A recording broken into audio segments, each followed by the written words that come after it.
We Heck yeah. We are live for another episode of Speculation Sunday.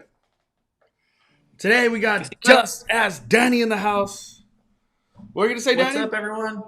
I was saying, it seems like a lot of people really like the Plaza de la Familia video. I know, dude. Plaza de Familia is the place to go have food. I don't even know if I could really recommend any other places. Like, it's just tough. It's tough eating at Disney right now. But Plaza de Familia, the seasonal foods that they brought with the Mexican food, it delivered in a big time way. I really enjoyed everything in that corner, and you could mobile order it all, which is obviously a huge benefit. Today, I want to start off by saying happy birthday to one of our moderators, one of the coolest, most sweetest peoples in the world, Brittany Papa. Brittany Papa. Happy birthday to Brittany Papa. Thank you for always being so kind. And I just want to wish you the best of day, week, month, rest of the year. Happy birthday to Brittany Papa. Can we get some 5 fires in the chat for Brittany Papa? Woo! Let me hit that horn.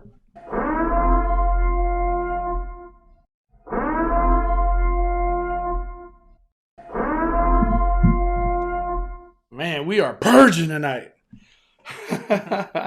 And by the way, I just want to say I love the Papa ladies. Always sending my blessings and thank yous. And you guys are just the best to all the Papa ladies in general. But seriously, special happy birthday to Brittany Papa. I want to give her an applause.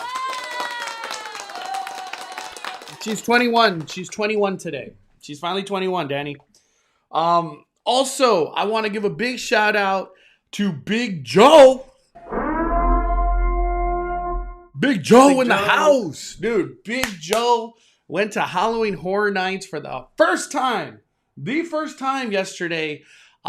He got to do all the houses, the Terror Tram, Jurassic World. We even did the Simpsons, which like threw out our backs. You forget how jerky Simpsons is, dude. It's kind of insane. But shout out to Big Joe. Thank you for all the blessings. Really glad I got to experience that first night with you, Big Joe. Hope you're watching, my friend. Man, today I want to start off by saying it is Speculation Sunday. And we got a lot to talk about today. Take everything we say today with a grain of salt. We're here just to have fun. We're here to speculate on things that we could think, might be coming. Just some thoughts out there, maybe some ideas. None of it is based on any rumors or leaks. I mean, some rumors, but we like to have fun with it, Today is going to be a very jam-packed day when it comes down to Disneyland. We got a lot of stuff to talk about, obviously, with Universal Studios Hollywood, Knott's Berry Farm. But I want to start off with Disneyland, Danny. I want to start off with a bang. All right. Disneyland, the good old place of reservations. The only theme park, I think, still doing reservations when it comes down to Southern California. Reservations are here to stay for a long time. I feel like as time has kind of gone, more people are getting a little more weary and impatient with the whole fact that, like, why is Saturday gone? I think as time goes on, Danny, we're just getting more people getting keys. Hence, Saturdays, Sundays, that's when people could go to the parks. Those days are going to be gone. What I'm trying to say is just start booking Saturdays and essentially start planning ahead. Danny, we here in Southern California, as annual pass holders, we go on a whim. But the fact of the matter is that whole mindset does not work no more of, you know what, Danny, let's go to Disneyland today. There ain't reservations. So what I'm trying to say, it's like we have to go into plan mode now. That old way of thinking, you can't think like that. You want to go on a Saturday next week? You better book it. And you could always cancel. There's not like a negative aspect to canceling unless it's on the same day, or you can't even cancel same day, right? Real quick, Dan, we got Big Joe in the house, man. Oh, no, thank you for the best night ever at HHN. Love you, brother. Fire up, baby. Big Joe video coming out tomorrow. Big Joe's first trip ever to Horror Nights. It was just an incredible trip, man. It was just a trip that like I'll remember forever, Big Joe. It was a blast, brother. Thank you for always supporting the fire, Big Joe. Fire Nation, baby. Let me see. Kim says we have been spoiled with the old Pat. We'll get into that talk too. We got RS Sally with the super chat. Oh damn! Let me hit that. Let me hit that horn. Happy Speculation Sunday. I will finally be in Disneyland / DCA this week. Oogie Boogie Bash Party this Thursday. Will you all be at the parks this week? Hope we see ya. Hope we see y'all.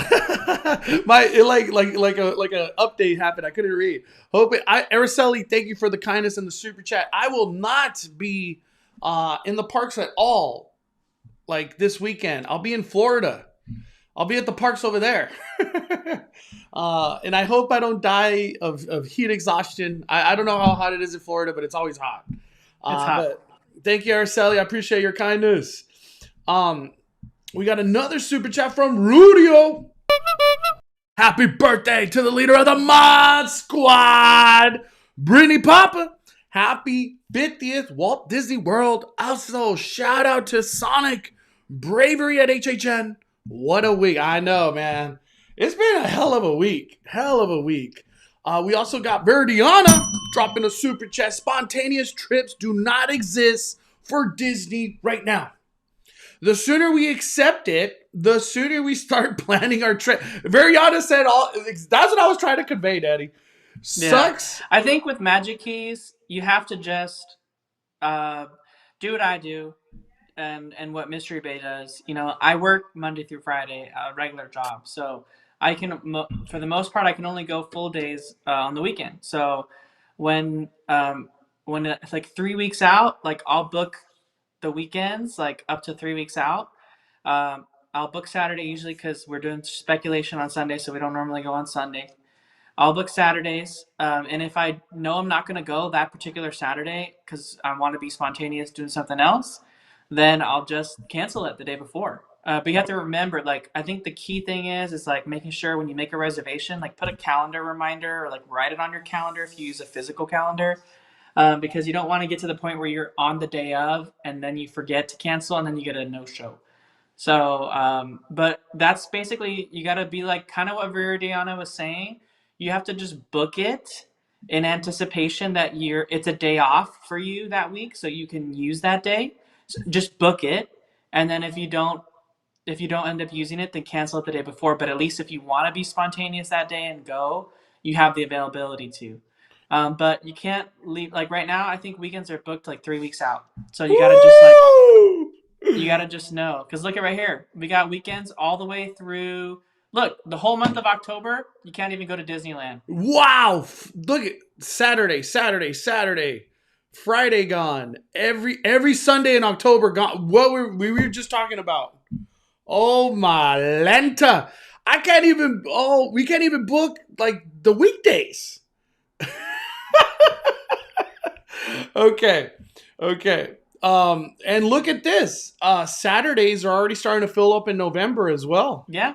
Good luck trying to go to Disneyland. I hope you want to go to DCA first.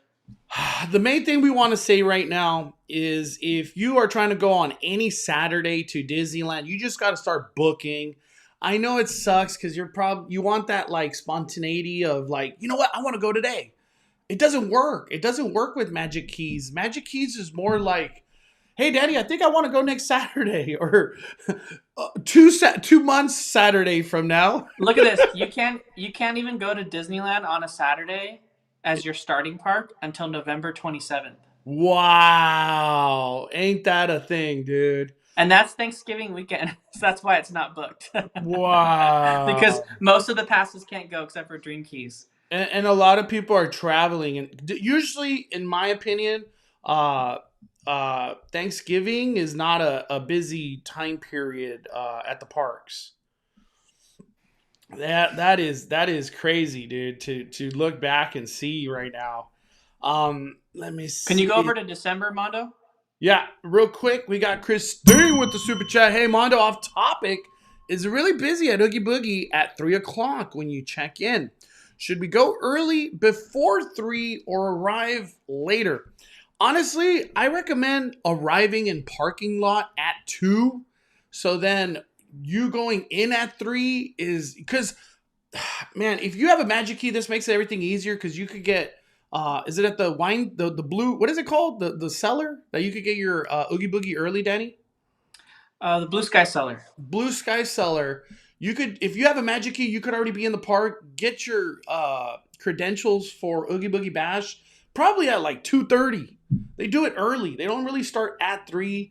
But if you could be in the park at 3, that's the best way to go. Because then you could do some rides, maybe get some food. Because as me and Danny have said before, 6 to 11 is not a lot of time for all the stuff there is to do.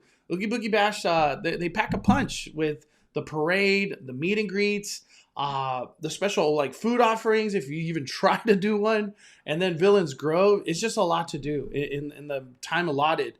But I recommend being there at 3. That is definitely a good idea. Ayana says, one of the reasons I'm waiting to buy a pass, I want to see how things play out first before dropping my money. I think we're seeing the writing on the wall, dog. Like this situation of like Saturdays disappearing, it's only going to get worse, and weekdays disappearing, which is crazy. It's only going to get worse. Only more magic keys are coming. Like magic keys are really not going down. People are getting a 1-year contract. So we will see how things go in come December. It might get like December might be gone, Danny, by the time we know. Check December. Yeah, I'll check it right now. Sci FPV with the super chat. Dream key feeling like a nightmare key right now. Verdiana with the super chat. Second, I got my key. I booked all 6 reservations through November. I keep booking as I use them. It's the only way we can do it right now until they drop reservation systems. Dream Keys, unite. Thank you, What up, Verdiana. Noah? Noah's in the chat. Oh, damn, we got Noah. What's up, Noah? Maybe we could get Noah on later on in the live. Let me go to December, Danny. Let me go to December. Let me see. Oh, here we go. December, a Sunday gone. The 5th? What? I don't even know. Hey, you could already get Christmas Day, dude. I know. I'm going to book that right now because I know that will be gone. Yeah, or honestly, all these days right here, all that's going to be gone soon. I know. So just to let everybody know, you could book reservations with your key all the way to December 25th. That is awesome. I didn't know that till we spoke about it right now. All right, Danny, where should we start off with today's spectacular Disneyland resort talk? Because we got a lot to talk about.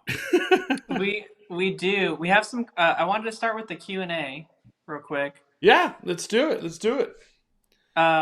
We had a Q&A question.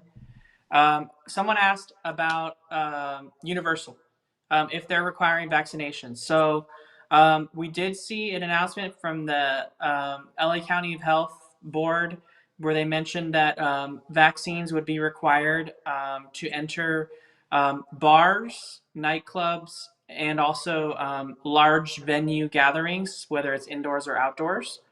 And they said that theme parks would be a part of that. Now, I don't know, because it specifically mentioned like concert venues and stuff like that. I don't know if Universal was able to get around it because of that. But the way it is right now is Universal actually got around it by the mask mandate. So if now Universal has implemented a mask mandate for everywhere. So you have to wear a mask outside and you have to wear a mask indoors, but you don't have to show proof of vaccination. However, you don't have to wear a mask in Universal City Walk. So literally, you can be wearing no mask at all in City Walk, which is just outside the gates. But the moment you enter the turnstiles of Universal, that's considered a large outdoor gathering, and you now have to wear a mask. So they got around the vaccine mandate, by this. So for some people, that's a good thing or not a good thing, depending on how you see it. But this is their current state of affairs right now. So I know last Speculation Sunday we talked about um, The the potential of mask or something the vaccine happening. mandate Yeah. being in place, but this is how they're going to go about it. I do want to say, I did not mind the mask until I started doing the terror tram, and then it was like wearing the mask is a little tough outside, dude. I'm just being honest. But I brought up the screen, Danny. This is the actual wording. It says, regardless of vaccination status, face coverings are required to be worn at all times, both indoors and outdoors. And that's Universal Studios Hollywood. We have still no update like of any nature like this at Knott's, Disneyland, SeaWorld. Uh, what is the other? I'll stop there. It's only Universal. It's only Universal, and I think this might even apply. I haven't heard because I don't keep up with the beat of Six Flags, but because they're in LA County too. They're in LA County too, so I Yeah. don't know how things are out there.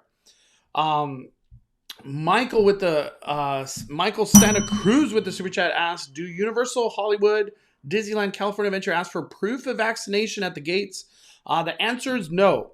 As of right now, Universal, Disneyland, California Adventure, even Knott's, there's no proof of vaccination required. They do not enforce something like that. We got regular Josh one with the super chat. What's up, Josh? Congratulations. I saw you on the acting role you took on, dude. Hey, Mondo, Danny just wanted to say with the great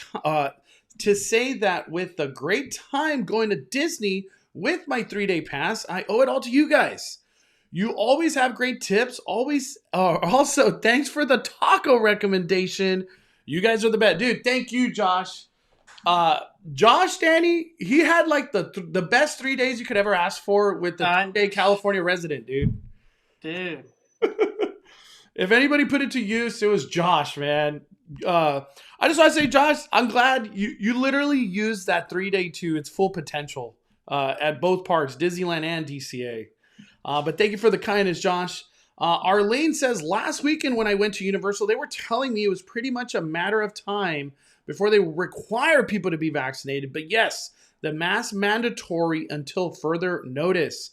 So that's where it seems like things are at with Universal, at least.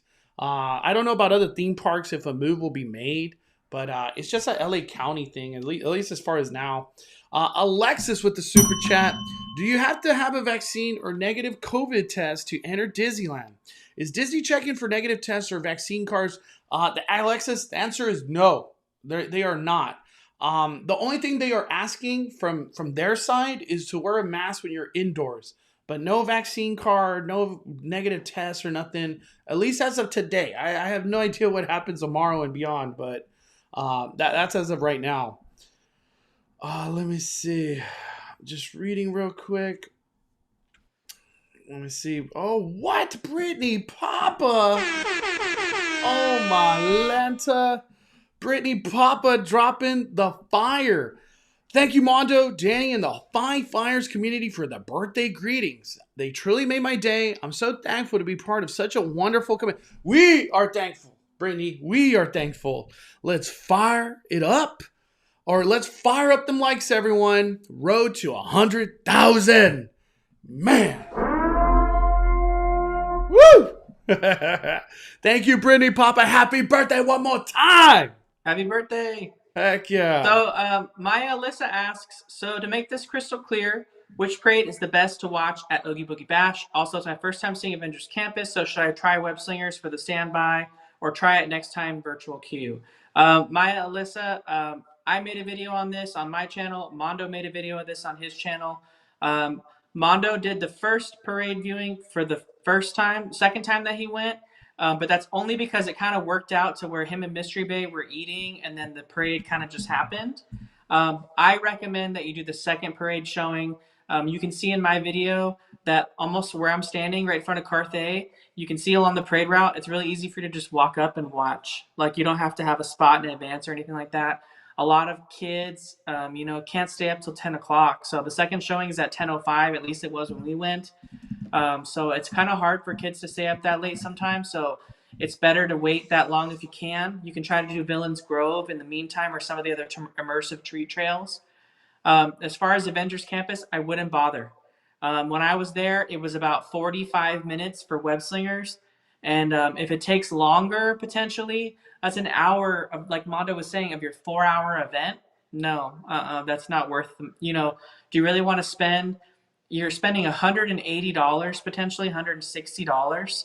Do you want to spend an hour of your time? Is that worth like a quarter of that $180 to ride one ride? I absolutely think it's insane that people ride rides during Oogie Boogie Bash. Like, if you're gonna go early and do the early entry starting at 3, and then 3 to 6, the event hasn't started yet, then I think it's okay to ride rides. But I mean, I think it's an absolute waste of time if you're using the 4 hours of the event to ride any ride, not just web slingers, but any ride. Yep, yep. I know this is totally off topic, but Kimberly Moore brought this up, and I think it's a freaking genius idea. Avenger Campus, the web supplier store, should be shut down and rethemed as a Marvel comic book store. Wouldn't that make sense, Danny? It would be cool. I mean, if Dude, they Marvel is comics. That's yeah. I'm just saying. I'm just saying. I mean, if they sold the stuff that the Stage 17 is selling, at Yeah, least that stuff moves. bring Stage 17, but have it be like a comic book store. And then they could push any Disney Plus show they want in there. Just saying. I just wanted to say that, Kimberly Moore. I saw that comment. I wanted to bring it up because I think it's a great idea. Like, why wouldn't you have a comic book store?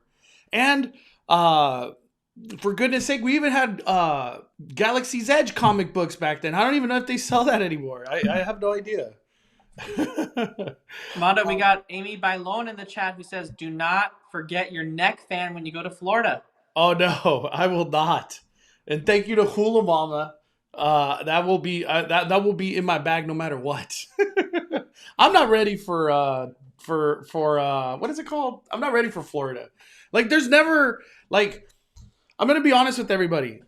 I slowed down my pace on the YouTubes and all my social medias because I need rest. And going to Florida is such a, like, my feet already hurt from all the days we're gonna be in Florida. I just want to slow down so when I do go to Florida, I feel rested and like mentally there. I don't want to keep grinding, and then go to Florida and just feel like crap every day. I want to enjoy Florida, man. I want to enjoy Florida. Alan says, I guess it wouldn't make sense for a comic book store to be an Avenger. Dude, it's freaking Marvel. It would make total sense to have comics in there. Darnell, right with the super chat. We booked Disneyland for Christmas. Kids are grown and bust, and we figured that our joy to spend the day with Santa there. Disneyland during Christmas is so magical. It's probably it's the most magical time of the year. It really is, in my opinion. All right, Danny, we got a lot of stuff to talk about when it comes down to Disneyland and speculation. Let's start off hot, dude. What is going on with World of Color? We all know DCA doesn't have a nighttime activity at all when it comes down to regular days. Obviously, they have Oogie Boogie Bash, but during this Halloween time right now and before Halloween, there's no World of Color. World of Color is the nighttime spectacular that they do. Obviously, Disneyland has fireworks, and they could have parades, but what is happening with World of Color, Danny? Because it's getting kind of ugly out there. Yeah, I mean, we have a lot of rumors as to kind of what's going on for what's happening at World of Color. I can just tell you, we got I filmed a video update for Mondo on Five Fire's YouTube. That has been uploaded, and it should be live right after Speculation Sunday. So you'll have a video to watch tonight if you guys are up that late, past 9 o'clock on Pacific time. But they're starting to drain World of Color's Pixar Pier Bay area. All the water there, I still call it Paradise Bay because it's that's what it used to be called.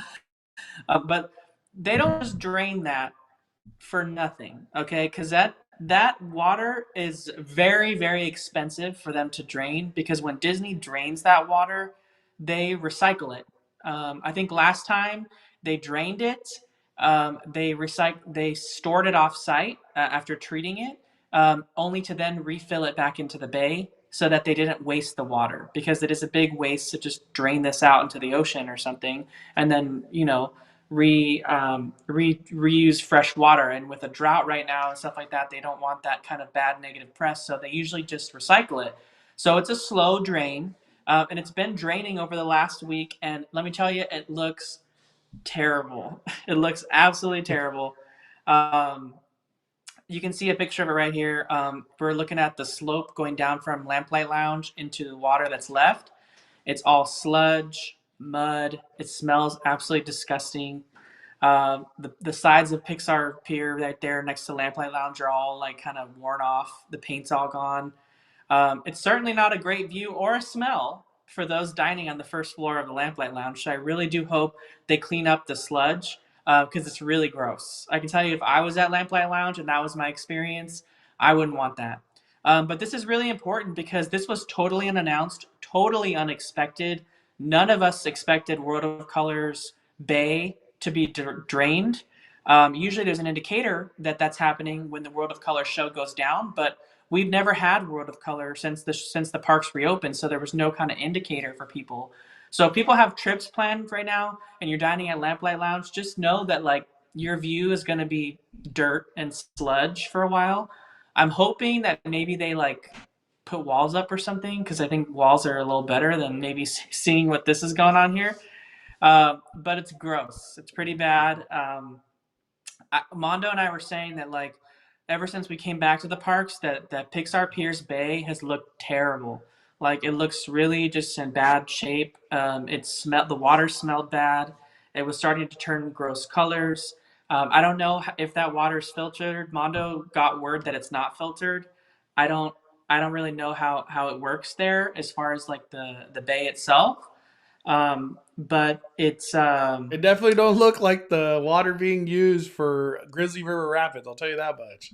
yeah, no, it's definitely not. It's definitely not. So they are currently draining it. By all accounts, I would say it's probably going to be drained by Tuesday or Wednesday of next week. The way that they're draining it now, it looks like that's the way that they're going to be doing it. But lots of rumors as to the fact that World of Color, the platform is broken again. Infrastructure, all that kind of stuff is just no longer working, and so it's a big problem, because World of Color has had so many issues like this. It's been so expensive for Disneyland, and I don't know if that's because they're just leaving it and then it just gets in really bad shape, kind of rotting in that water, or what. I know there were rumors in the past of previous times that it broke, that it was because of a cast member that who was working on it from maintenance kind of did something wrong. Um, but wow, it's if they've spent millions and millions of dollars on this show, not only to build it and then to repair it twice. So, and now this will be the third time that it needs to be repaired. It's just not, I mean, they have sunk a lot of money into this show. So, I hope that when it comes back, we don't just get the original version. I mean, it is cool. I like that. It'd be nice to watch it one more time, but I hope if they're spending the money again for the third time to fix this show, that they at least maintain it better so that they don't have these issues moving forward, and that they maybe come back with a new version of the show, because they certainly haven't been doing a good job of maintaining Paradise Bay, Pixar Pier Bay, whatever you want to call it, because it's just been kind of rotting, it seems. I know. Is it still Paradise Pier? I'm guessing it is. I don't know. I want to say big thank you, Adam. I appreciate the super chat. Um, Good luck with work, man. I saw that you're going to be working 6 days a week. We got Hat Skeeters, Magical Adventures with the super chat. Hey, it's Aubrey. Will you be at the 50th? Yes. I don't know where I'll be at the 50th, but we'll be there. There's so much to do with the 50th. We might talk about it a little bit later. Um, okay. Mark W with the super chat. Thanks for another week of fire content. When's Orlando trip? Can't wait for your coverage. This week, in the weekend, we will be out there. I don't know the exact trip details yet, but we're gonna be dropping some fire out there, Mark W. We're gonna have a lot of fun. I can't wait. The 50th. This is like a once in a lifetime thing for me. I'm excited. Very, very excited. We also got Stacy Marie with the super chat. Stacy Marie. I tried to catch up with you at Oogie Boogie on the 14th. You're too quick for my pregnant, but I'm sorry. We missed Villains Grove. My child and friends child were asleep in the stroller, and they said no strollers in Villains Grove. That's weird. Some people were telling me they did allow strollers. I don't know. It's always different. Stacy, I still hope you had a wonderful time at Oogie Boogie Bash. Danny. But I wanted to say real quick, like Mondo was saying, we haven't, since the parks reopened, Disney California Adventure has had no nighttime entertainment. And obviously, if they're working on World of Color like this, this is not a quick fix. And Disney would not be draining the water in Paradise Bay, in the entire bay, unless this was a long job. Like if they were going to do just a quick little kind of repair, they would do what they did at Fantasmic right now, where they section off a little bit and then they just drain that section, and then the rest of the bay isn't drained. But this is the entire bay. That's a lot of water and a huge expense. So this Yeah. is not a quick repair. I don't know when the show is going to be ready to go. My guess is probably more than a year, or at least maybe we see it next year.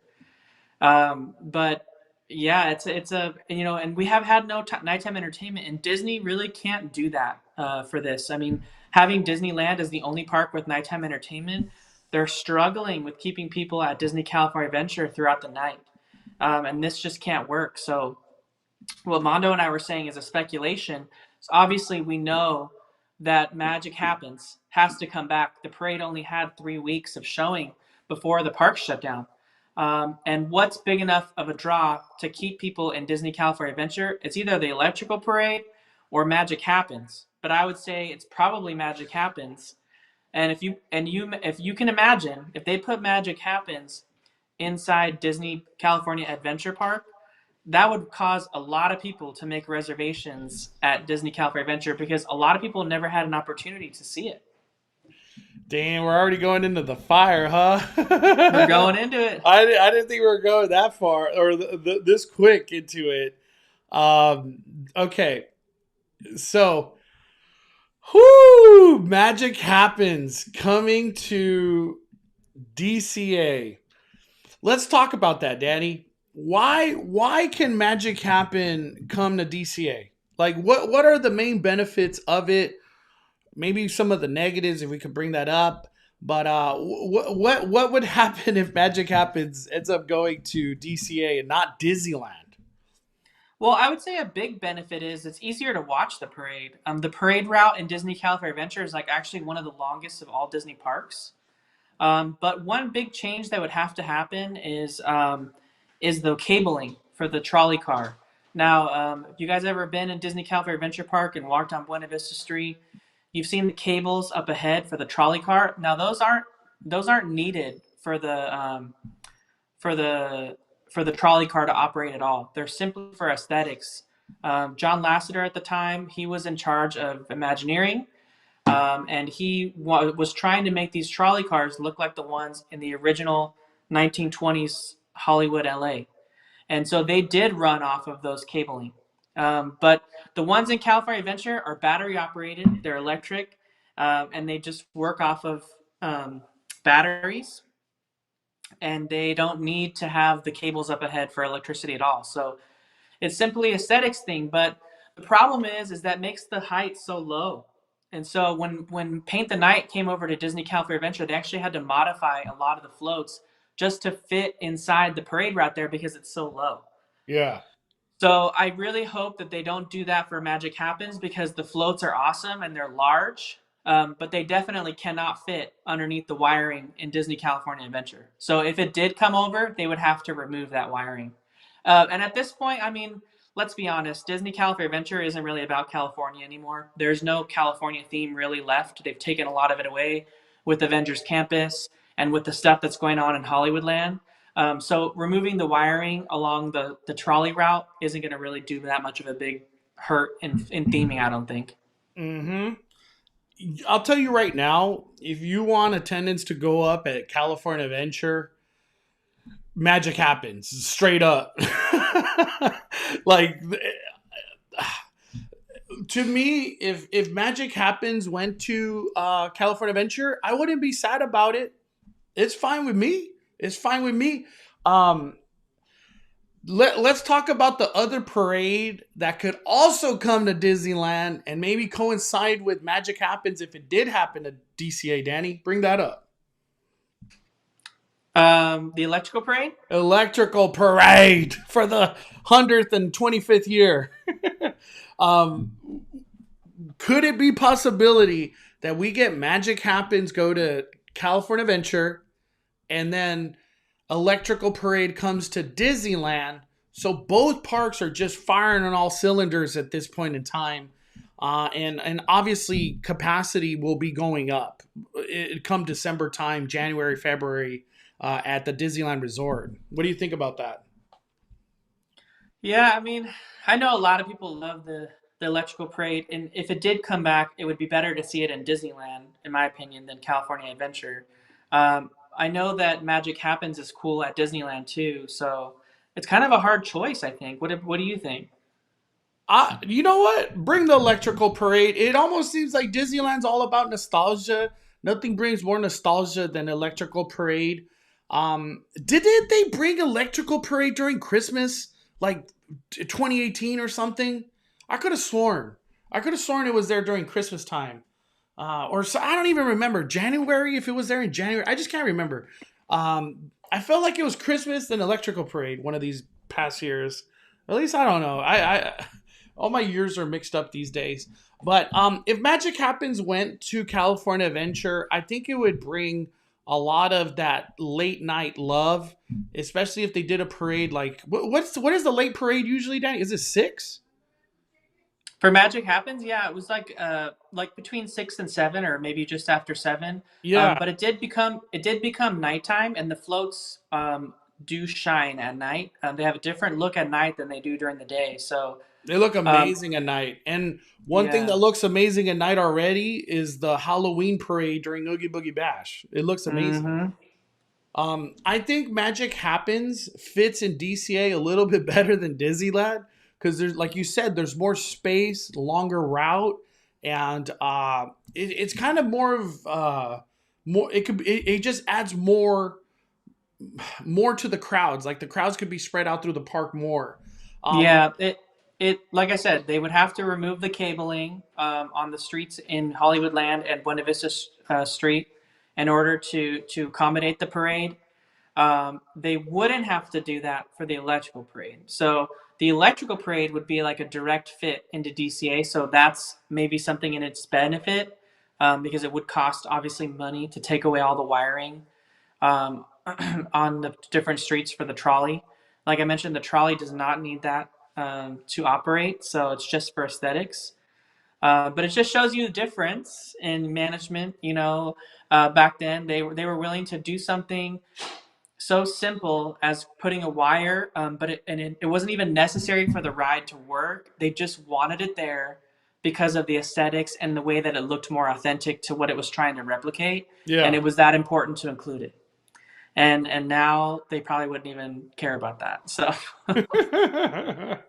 um, I don't think there's any negative to Magic Happens going to DCA. To be honest, I can't yeah, think I mean, it of one. has Coco, it has Frozen, it has Moana, like all things that would fit in DCA really well. Yeah. Let me see. We got AT Productions with the super chat. He says, "Hey Mondo, Danny, hope y'all are doing well. Any news if Rise in Disneyland is going to drop virtual queue like Walt Disney World? Those wait times are wild. 5 fires. Punch. Thank you, The 18 wait times questions. the wait times were only bad right at first. For the most part, though, if you look at the wait times yesterday and today, they haven't been bad. They've been hovering around 40 to 70 minutes. And you know it's probably 20 at some point, and they don't want to do it. They don't want to put it as 20 minutes. Yeah, so it's actually not that bad. It's actually doing really well as far as making the line shorter in other rides too. So it does show you that boarding groups definitely inflate numbers. Boarding groups definitely create FOMO, and they definitely create demand for an attraction. Space Mountain at Disneyland is regularly 90 minutes. So Rise of the Resistance being only 70 is not really that big of a draw. You know what I mean? Right here, So, Danny. This yep, is this is what it looked like at 4 o'clock today. 4 o'clock yep. today in Walt Disney World. Slinky Dog, 45 minutes. You never see that. And by the way, these wait times was with a closed down what's it called? Tower of Terror for some reason shut down at around 4 o'clock. And these are the wait times. Honestly, the boarding groups disappearing from Rise of the Resistance has been a blessing to the theme park by creating lower wait times overall because Yeah, because Slinky the Dog, queue's eating you it never up. see 45 minutes. Oh, I don't. Every time I've been to Florida, it's been 2 hours for Slinky Dog. Yeah. Because if you think about it, the Rise of the Resistance queue is absorbing people, and they're not waiting for other attractions. Whereas before, they're waiting around for their boarding group to come up. Honestly, it's in my opinion, they're doing boarding groups to try to give good guest demand or good guest satisfaction. But in my opinion, it's not a good it's not a good satisfaction at all. It's very difficult to get a boarding group. Some people don't even get one. And you have to wait around in a park and plan your whole day around this boarding group. And in actuality, you're not giving the guests at all a choice on what they want to do. Now, Genie Plus and Lightning Lane with attraction selection, that gives guests flexibility because they Yeah. can pay if they want to for Rise of the Resistance and plan their day around that. That's letting them choose. But boarding groups don't do anything.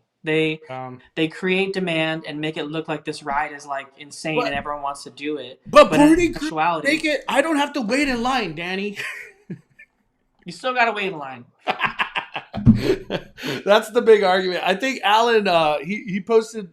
I think Alan super chatted twice. Thank you for the kindness, Alan. Terry Hernandez says the electrical parade is wonderful, except for it was there when I was there the last time, right before Disneyland closed. I really like to see a different parade. That's been everybody's comment, Terry. I agree. We need something. The different parade was Magic Happens, but then obviously everything happened and shut down, and we just didn't get to enjoy Magic Happens in its entirety. It was only I think 2 or 3 weeks that it really performed. We got a super chat. There's way too many areas at both parks that smell terrible. Tomorrowland was closed today. What? And all we saw was dirty water and questionable debris all over the area. That area always reeks. Come on, Disney. Tomorrowland? I think she meant Pixar Pier, maybe, because that's where all the water is gone, right? But Well, thank you, Anna. I think she means just like sewage. I know there's always like a sewage drain that you walk past too by Emporium that always smells as well. You know where I catch that whiff sometimes? By the Dole Whips. Before going into like that exit of Jungle Cruise, right where Tropical Yeah. Hideaway, dude, it's just like it just hits you.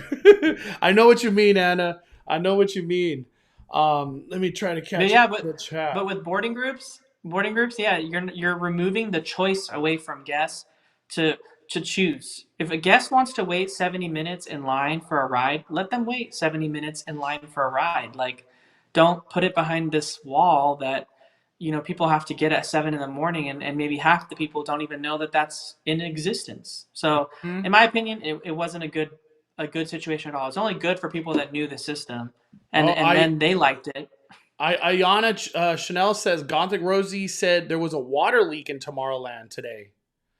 What Oh, okay. the heck? I don't know. I haven't been to Disneyland. That's crazy. That's crazy. I hope everybody's okay though. That sounds crazy, man. Okay. This is where the conversation is going. I think this is it, dude. Hold on. Let me make sure real quick, Danny. Is this it? I'm trying to bring up a video of where this World of Color conversation is going. Is this it? I'm trying to. Oh, here it is, dog. Okay. I want to give a big shout out. This is a video. This is not my video. I just want to let everybody know this. Her name is Angelique Majik. She is incredible. Please follow her YouTube. I'll put a link to this video in my description of our video today on Speculation Sunday. Angelique Majik, or at least on her YouTube channel, she's called Angelique Michelle. She recorded Illuminate. If you're wondering what the heck is Illuminate, well, let me tell you what it is. Illuminate is this show right here. And it involves a lot of characters from all over Disney. But they have Guardians of the Galaxy. They have the Avengers. I think it even goes into Moana. It goes into many different characters from the catalog of Disney. I want to give Danny the props to this because he's the one that speculated on this. Can this be the show that comes to World of Color? Because you know Disney is just getting started with anything Avengers or Marvel inspired. This is the Avenger Campus is just the beginning of this Avenger takeover of half the theme park, really. Monsters Inc. ain't gonna be much longer. Let's just all be real. Hyperion Theater, I could imagine at some point will transition into probably Avengers. Why wouldn't it? It just makes sense. But where is this again? This is Shanghai. I always get confused. I'm like, is it Hong Kong or Shanghai? But this is Shanghai Disneyland, and their show actually involves water, lights, and projections. I don't think if they brought this to World of Color, there would be fireworks. Maybe a couple fireworks, like very small type of thing. But look, it even has what is this? Up or not up? Oh my gosh, what am I saying? What is this? Inside Out. It has Inside Out characters. There's an Inside Out ride at Paradise Pier. Toy Yeah. Story. Dude, it would make sense to bring this show to World of Color. And I think if they brought this show to World of Color, we don't even need a parade for demand to go up. This will bring so many people. It would be insane. Um, Yeah. yeah, you go, Danny. You're good. You're good. Well, I was just gonna say we certainly Disney has not they don't shy away from sharing entertainment. That's for sure. Um, the Soundsational Parade um, had basically its song taken from a Hong Kong parade. So there's they also, if you ever heard the parade at Disney World, when they have parades, their parade in the Magic Kingdom is called the Festival of Fantasy. The parade in Hong Kong that originated that song was called Flights of Fantasy Parade.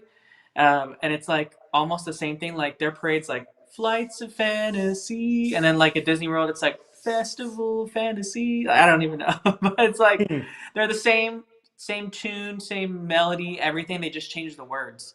And so a lot of the shows are really similar. Like Wishes, which was at Disney World, was basically the song that we used in our 50th anniversary for the Remember Dreams Come True show, which everyone likes.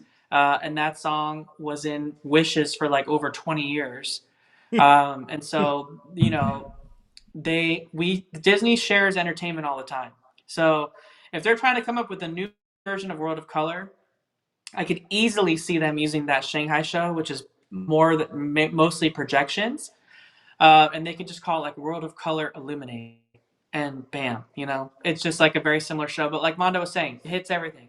It has Moana, it has Inside Out, it has all the Avengers in it, and the Avengers segment is really cool. I highly recommend if you guys have never seen Shanghai's Illuminate show, watch that show because it's really good.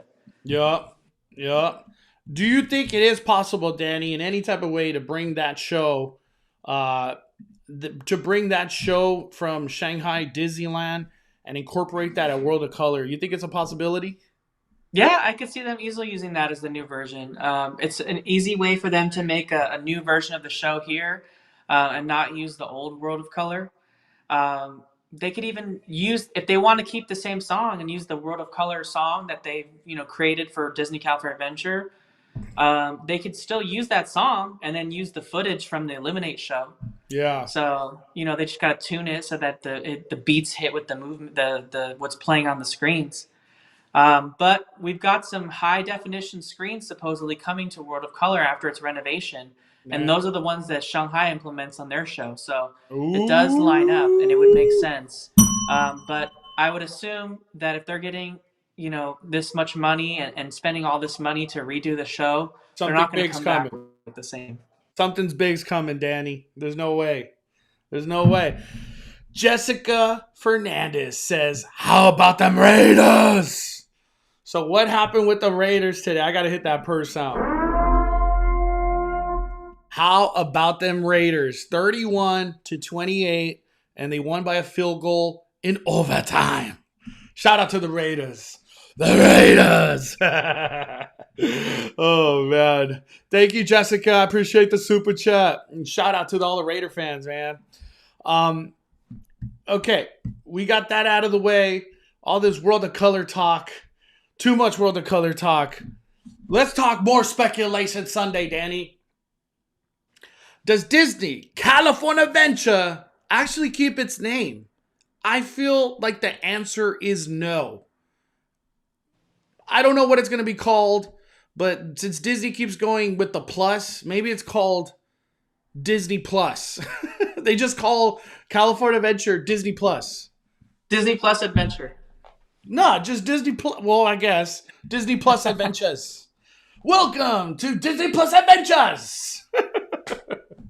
I think the word Disney California Adventure, it just doesn't make sense anymore. Even Soarin' doesn't even have California base. Like, it's not Soarin'. What was it? Was it always called Soarin' Over the World? Or it was called Soarin' over California? Yeah, Soarin' Over California. And just the California theme is gone. I don't think anybody really could argue that. Yeah.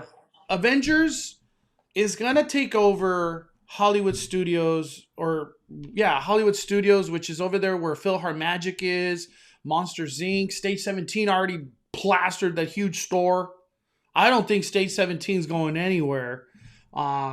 There's new construction that's up at right outside PhilharMagic exit. Any idea what that's all about, Danny? Yeah, no. In the video that's posting right after Speculation, we covered that area on the updates, and there's nothing really going on that I can see.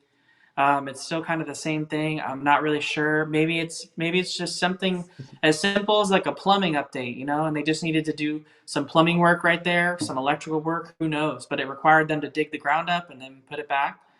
Doesn't really look like anything was added though to that area, so I'm not really sure what was going on over there. It was just kind of funny how they decided to use the Avengers on the wall. You know what I mean? Mm-hmm. So, but that area of the park now is just really weird. Like, you got PhilharMagic that dumps you out into the studio backlot store, which is all Avengers merchandise.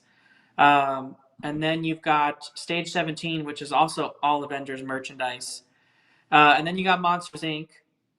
You got a Cruella photo opportunity for Oogie Boogie Bash.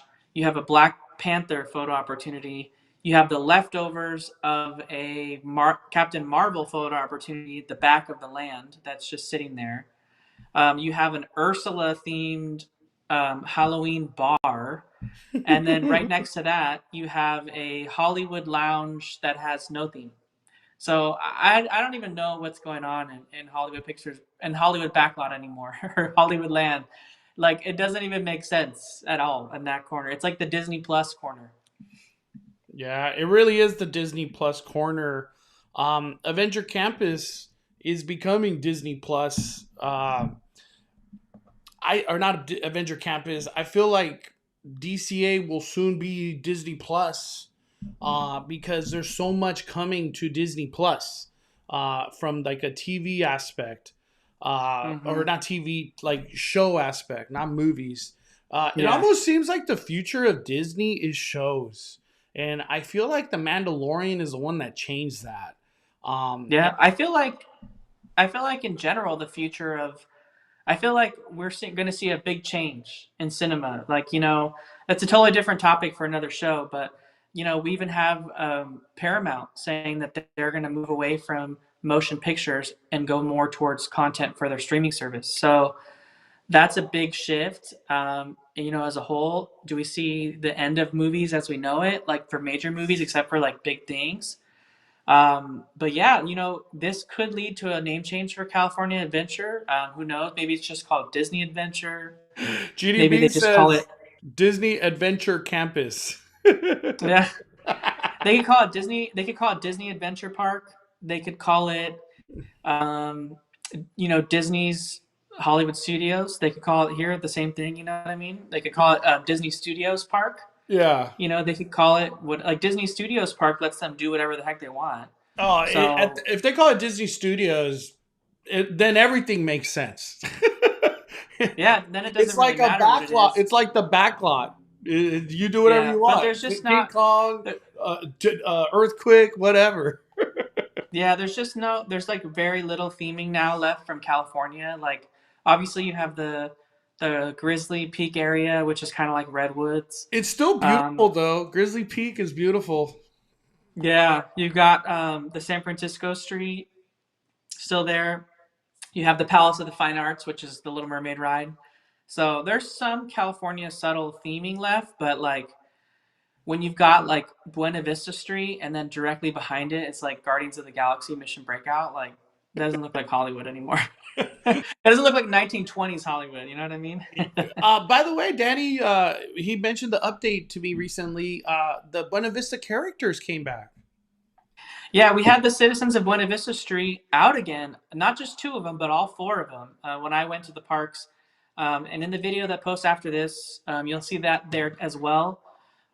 Citizens of Buena Vista Street are really cool. When they first came out, they really add kind of that atmosphere to the area. And it's supposed to be 1920s Hollywood, so they're all dressed in the 20s. They're talking. They've got different personalities and backstories, and they really stick to that and kind of bring some life to Buena Vista Street.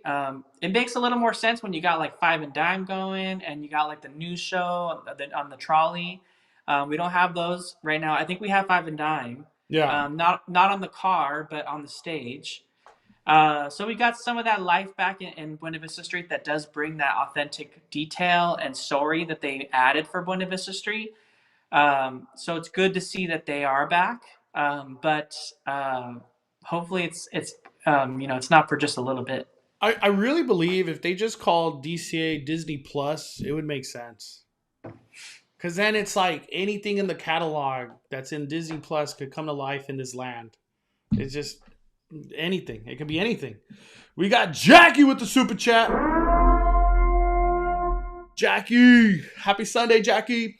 Happy Speculation Sunday for Bush.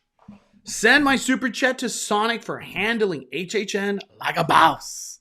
So many Disney changes makes me anxious. Excited to check out Coco Corner, though, when I go next. Thank you, Mondo, for all the hard work.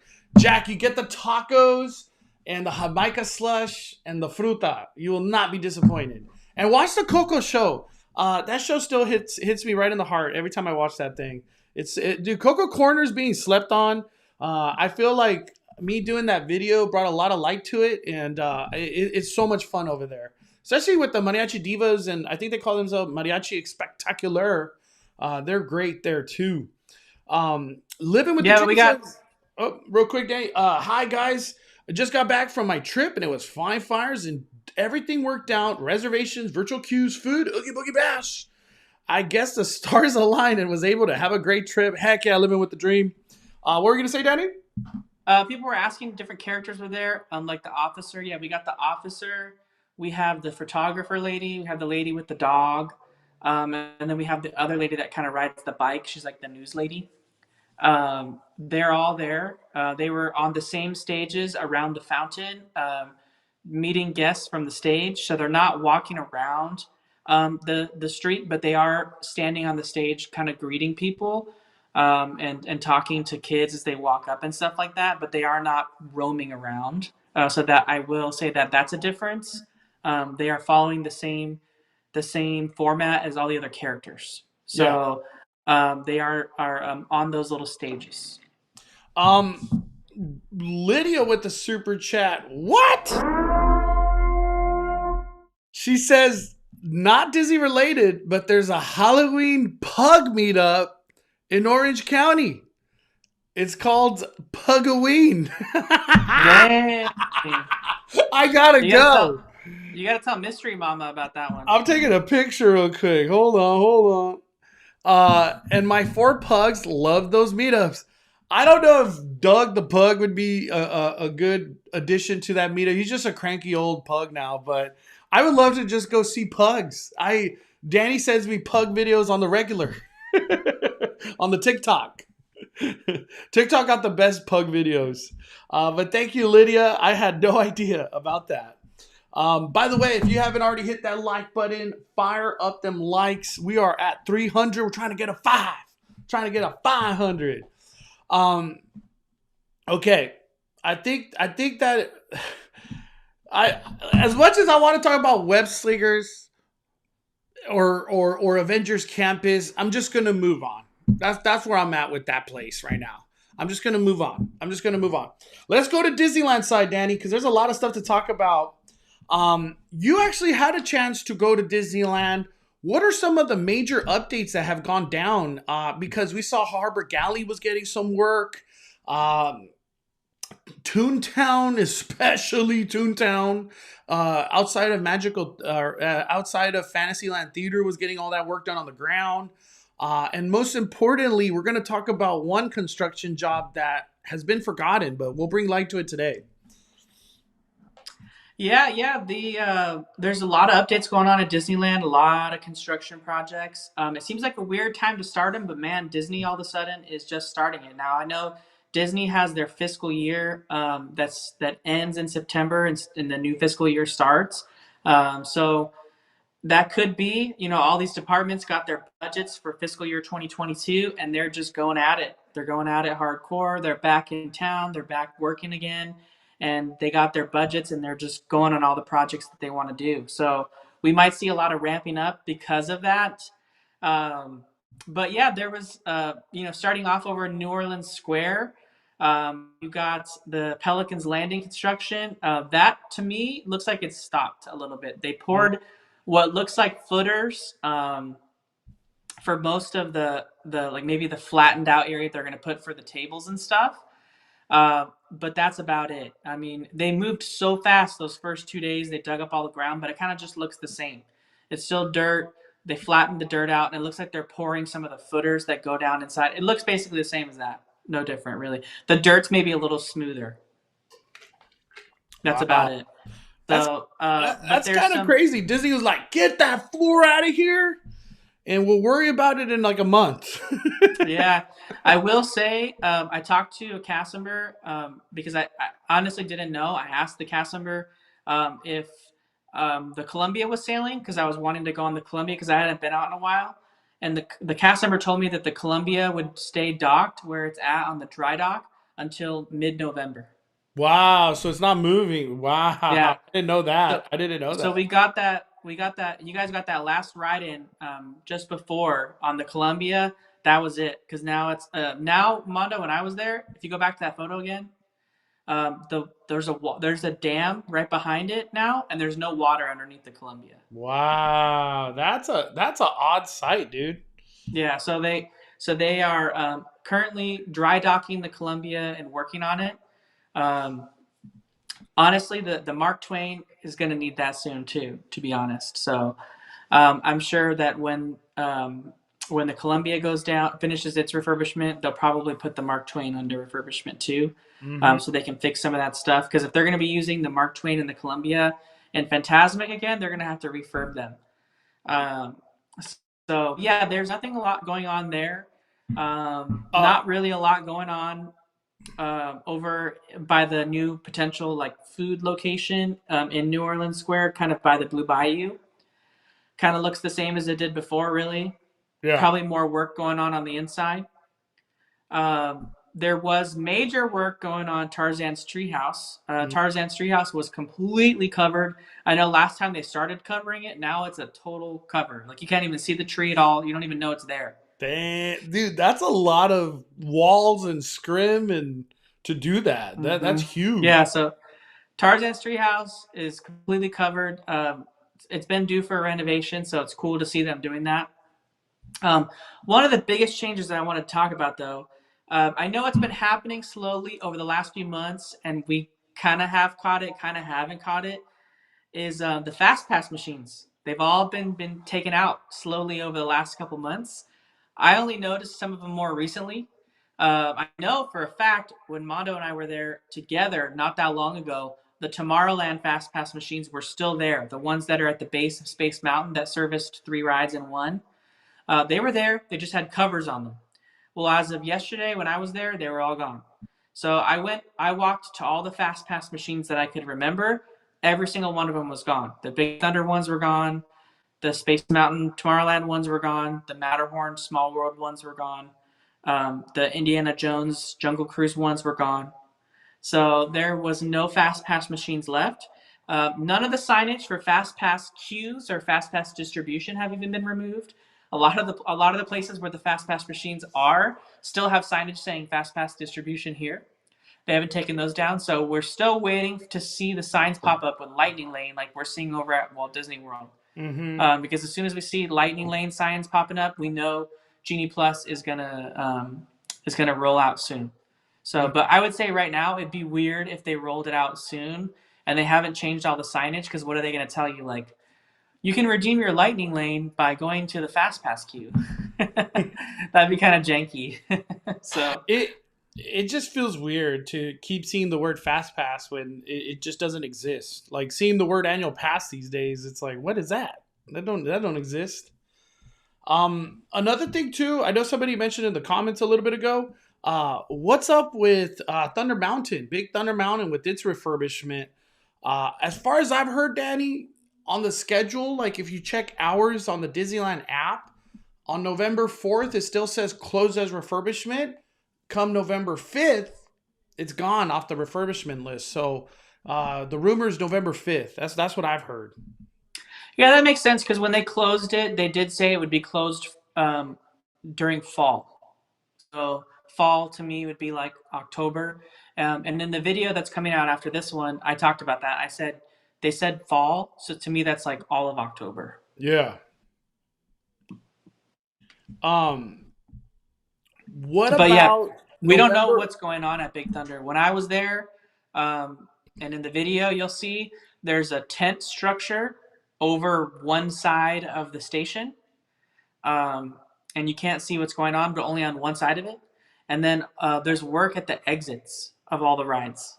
Mm-hmm. But other than that, I walked around the main part of the ride. There's nothing going on there. By the dinosaur bones, nothing going on there. So I don't know exactly what it is they're working on. Yeah. It could just be routine maintenance, which is good to see. We got But we got Alan with the question. He said, "What do you expect them to do with extra space now that fast pass machines are gone?" I think they just bring like merchandise kiosk. I don't know what else they the could do. Tomorrowland one kind of turned into a stroller parking and like a sit down area.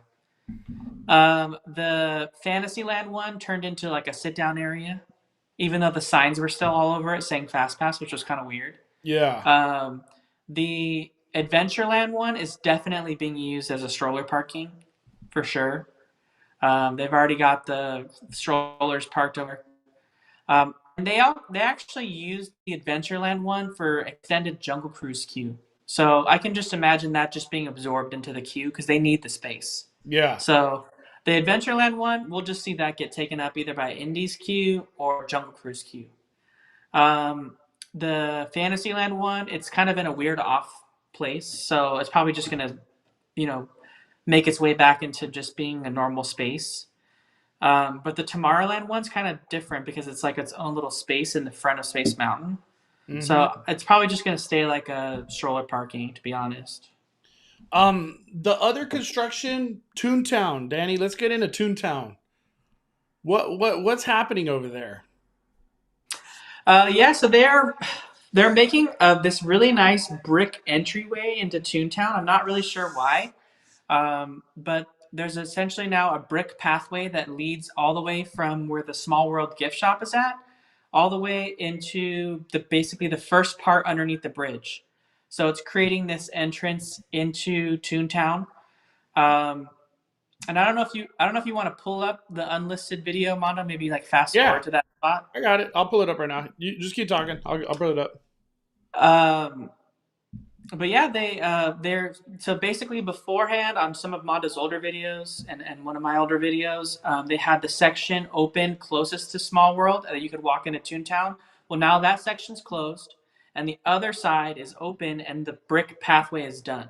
So I don't know if this is all part of like a placemaking beautification project of Toontown to make it look nice for the upcoming release of the new attraction. Um, and like Mondo mentioned in a past Speculation Sunday and also on this one, does Mickey's Toontown still remain Mickey's Toontown when we have the Runaway Railway? Here we go, Danny. So you can see here, yeah, there's the brick pathway now. So we got the brick path right on this side, and then the other side's closed. But the brick pathway only goes about halfway underneath the bridge. They did nothing though to the pathway over here that was shut down. And actually, this section of the path looks pretty bad. The ground's kind of all cracked and it's discolored, and they've got it kind of really sloppily patched up in different areas, and it looks like it's just seen better days. So it looks weird that this is going right up against that new brick. I think that's next, dude. Yeah, I mean, I would hope so. I would hope so. And then let me fast forward a little bit. This Yeah, is there's Toontown. So they're really laying all the structure on the side of the building for those new hills coming in. So we got the hills coming into Toontown that are going to cover that building. Um, that building is huge. Okay, it is big. For those of you that seen it in person, so these hills are going to be just absolutely massive. What I was saying in the video is that I don't know how they're going to implement these hills and make it look convincing with the buildings that are already there in front of it, because they're going to make them look so small. So yeah, I'm sure they've got a way to make it look good with forced perspective, but I'm curious to see how that plays out and how it fits into what's already there. I think the Green Hills are gonna look good, dude. Because those are some. Well, they're going to look good. They're going to be bright. They're going to be green, really kind of a lot more modern than the ones that were there before. Look at that, But yeah, dude. they're just you can see That's all the structure being put into to kind of attach the hills to it. those are gonna be some big green hills. Yeah, they are. um, real quick, I think we got a super chat. I don't want to miss it. Give me a sec. Let me bring it up. It's from Susie D. She says, "Does it feel like Halloween at Disneyland right now, or is there too much renovation?" How do you feel about that one, Danny? It does feel like Halloween at Disneyland. I don't think there's too much renovation going on that takes away from it at all. I feel like if you want the Halloween treats, if you want to see the pumpkin festival on Main Street and then take a picture with the pumpkin Mickey, you still got the characters in their Halloween costumes. You've got the Dapper Dans in their Halloween costumes singing Halloween songs. You've got All the Halloween what else? Haunted treats Mansion too. Holiday. Yeah, it feels like Yeah, so Halloween. It feels like yeah, Halloween it to me. definitely feels like Halloween. Thank you, Susie D. Uh, where'd it go? Where'd it go? Oh, that big black guy channel says, "Did you guys see the lightning lane signs are showing up at Walt Disney World queues?" I've only really saw it from Disney Food Blog because she posted some on Instagram. Uh, had they only really arrived to Magic Kingdom, or are they finally showing signs in other parks, Danny? I haven't paid attention. I have to check Blog Mickey and other ones to see. Yeah, Blog I Mickey. saw, yeah, they had a lot popping up like in the Magic Kingdom. They had it like over Autopia. They had like Seven Dwarfs Mine Train. A bunch of other places had them. We're gonna have to get ours soon too, so we'll Yeah, have to keep an eye out for those. But you know, with the Fast Pass machines being fully gone now in the whole park, that's a yeah. big change because you know that marks the complete end of Fast Pass. There's Um, never a hope. There's never a hope of Fast Pass coming back because the machines are gone. Blake Supra says bricks are less maintenance and can withstand the wear and tear of more foot traffic. So I'm guessing that definitely had a part to do because the foot traffic will be insane come Mickey and Minnie's Runaway Railway.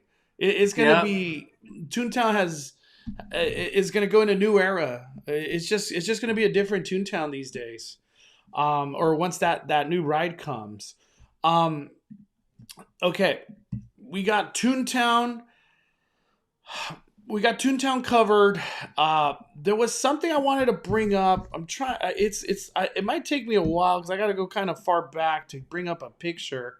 I wanted to talk about something, Danny, that honestly we haven't talked about in a very long time. We haven't talked about this in a very long time.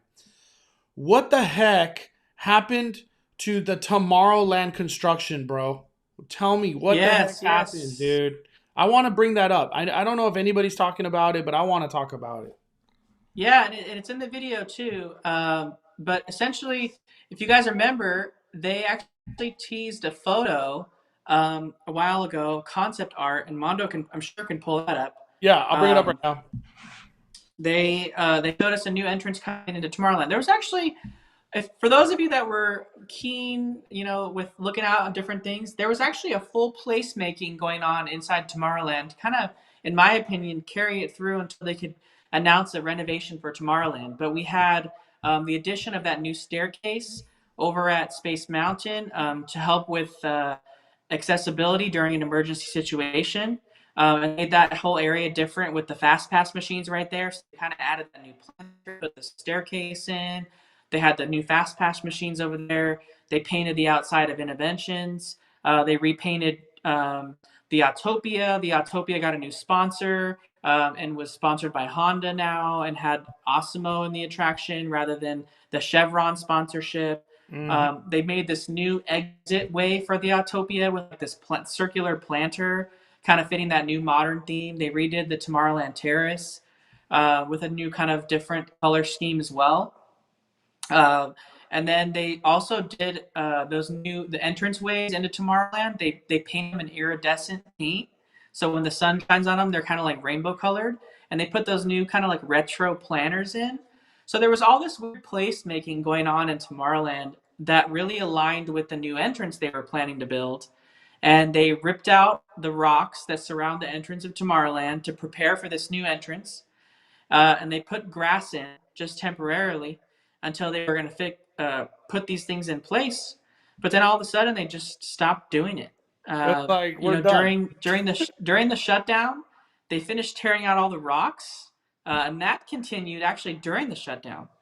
But they just kind of left it now, and there's still a picture of the new entrance sitting outside the main entrance of Tomorrowland. It's just there, like telling guests what's coming. But it's been like that since 2019, so or Yeah. 2020. You know, I'm trying to bring up because man, I gotta go so far back to try to bring something up like that. I'll just look up the concept art real quick. I got it here. Tomorrowland entrance. entrance concept art. Here we go. Got it. Let me bring it up, Danny.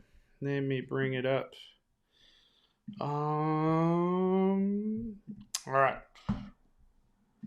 And this is kind of this stirred up a lot of hype because it was like the feeling of like, damn, Tomorrowland's finally getting some love. Like it's coming. I know. Well, when they had this announcement, because you can see the full new entrance there, you've even got the iridescent rock or the iridescent walls behind it. Right here. Yeah, so those were part of it because they kind of all brought it together. They're kind of going for that retro look. They had the new planters. They had the kind of little retro 50s, 60s kind of like art pieces there. Um, and they had never done anything on Dude, and this, so it kind of just sits there now as a grass. um I don't think this is coming, Daddy. I think Disney was kind of like, I think we're good with what we got. Like the setup that they currently have. Who knows how much more would have came with whatever this was about to be, or maybe it was just an entrance. That's all they wanted to do, just make the entrance better. Um, Well, if you pull up, that video, and I want to say, I don't know where it is in the video. I want to say it's like right after I first walked in to Disneyland. in the newest video. Yeah, Yeah, yeah, I got it. Right when you walked in. Okay. yeah, I think it's like right afterward. Because I was on Main Street for a little bit, and then right afterward, I went to Tomorrowland. Yeah, I got it right here. Hold on, hold on. Right here. Yep, I got it. Give me a second. There we go. Right here.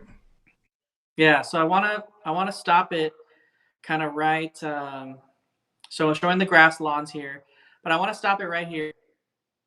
Got it. So they had to put these temporary walls here because those French fry rocks were actually covering a piece of infrastructure for the parade entertainment department.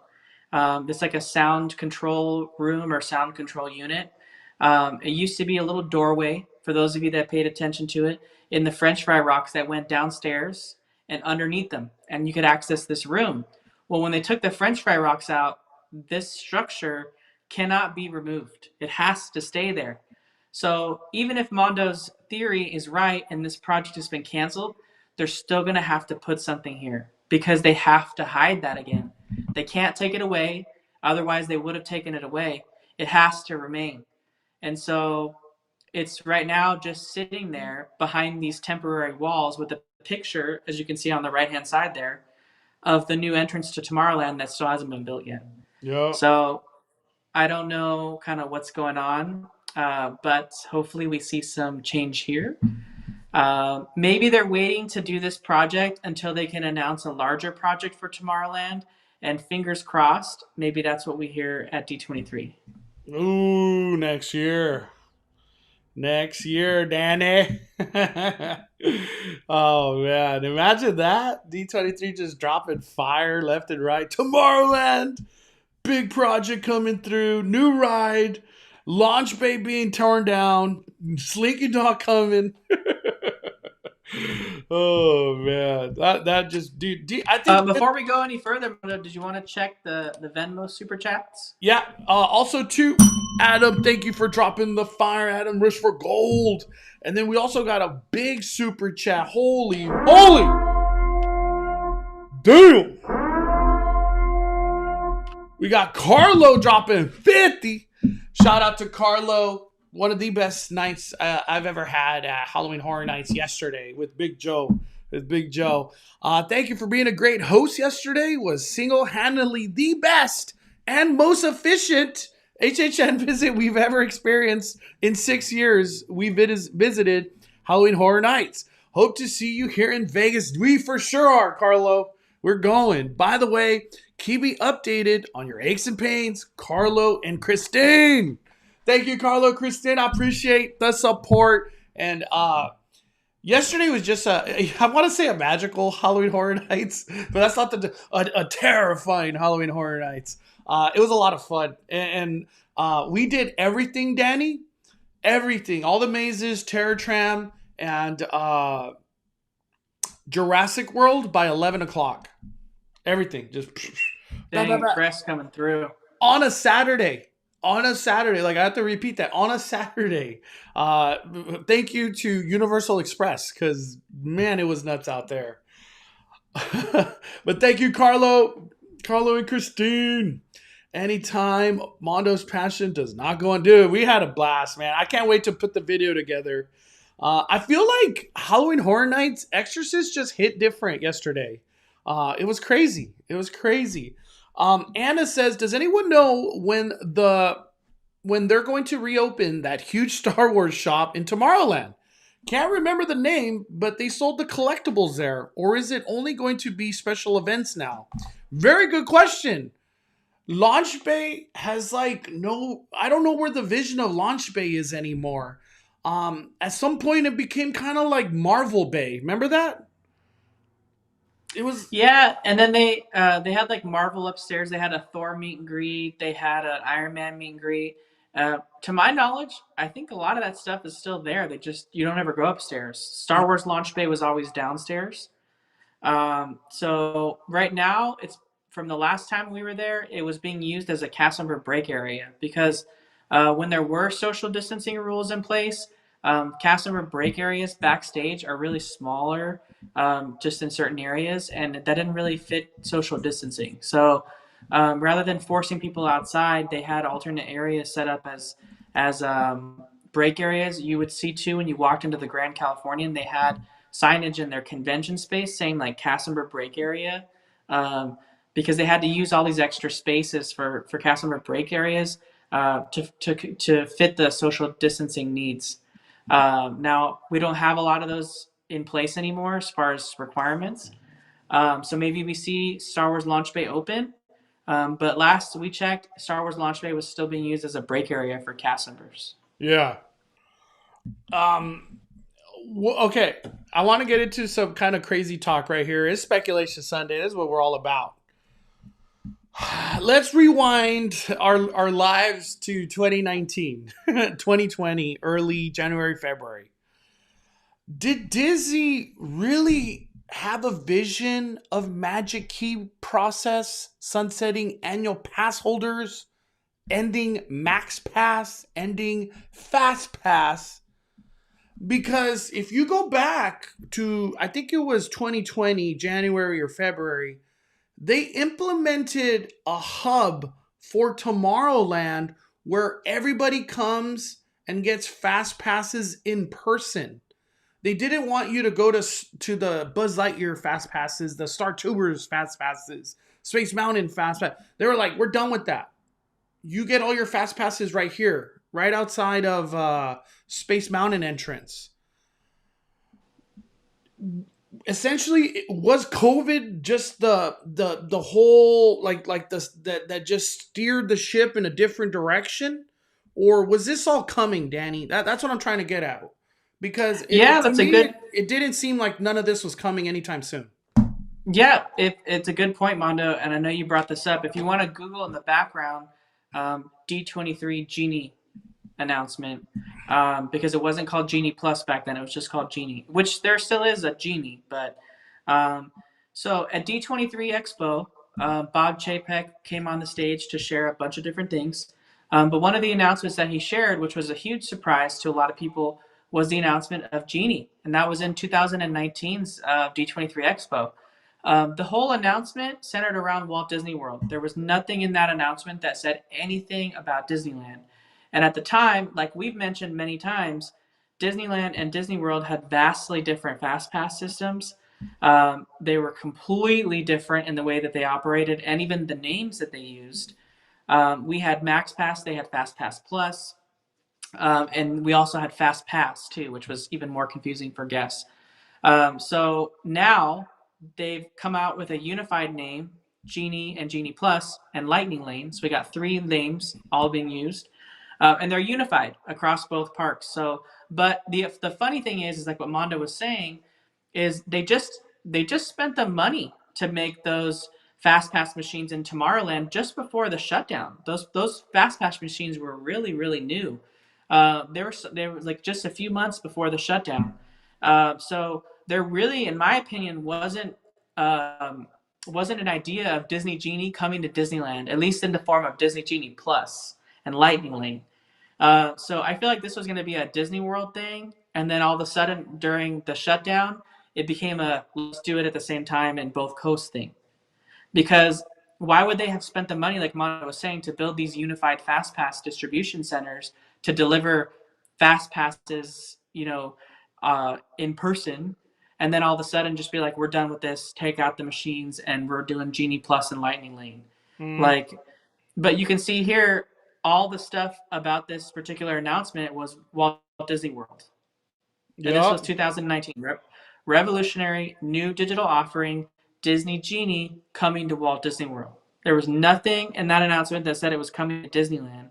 And then all of a sudden, bam, they're both getting it. All of a sudden,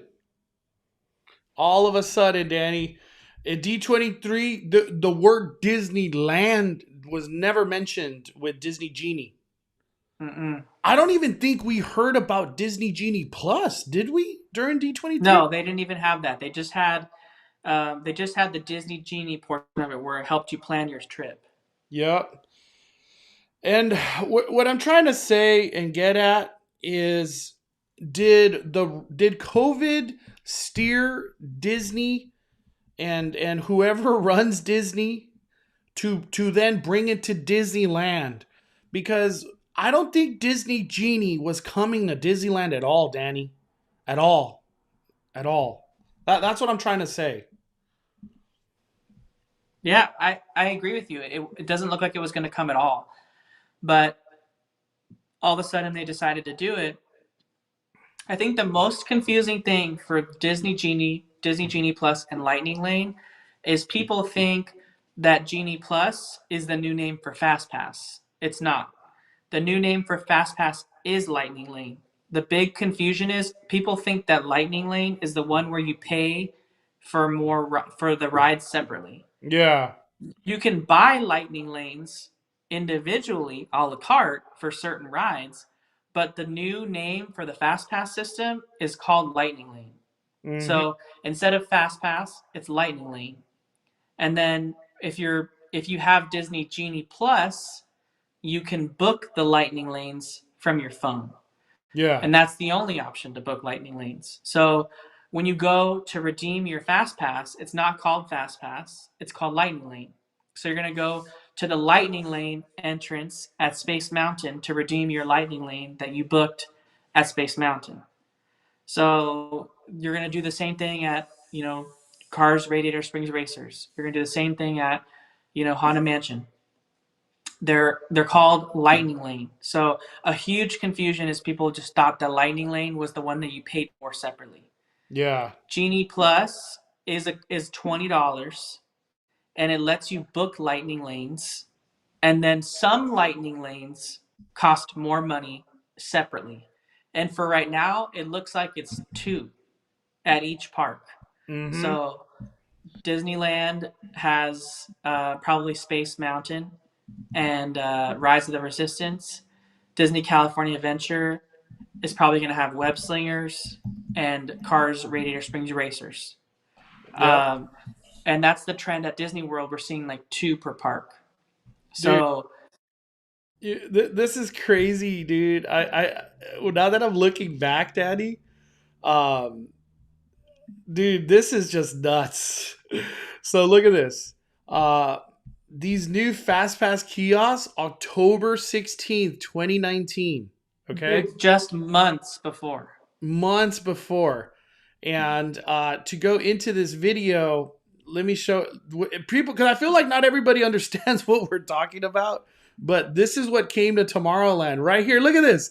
This looks like ancient times right here, dude. Like, what? A scan ticket? What are we talking? What is a ticket anymore these days? Or an annual pass? I know. Dude, look at this. This is right there. Boom. Space Mountain, Astro Blaster, Star Tours. There was no way Disney Genie was ever coming to Disneyland. Ever. And then since COVID happened, the ship got steered in a different direction.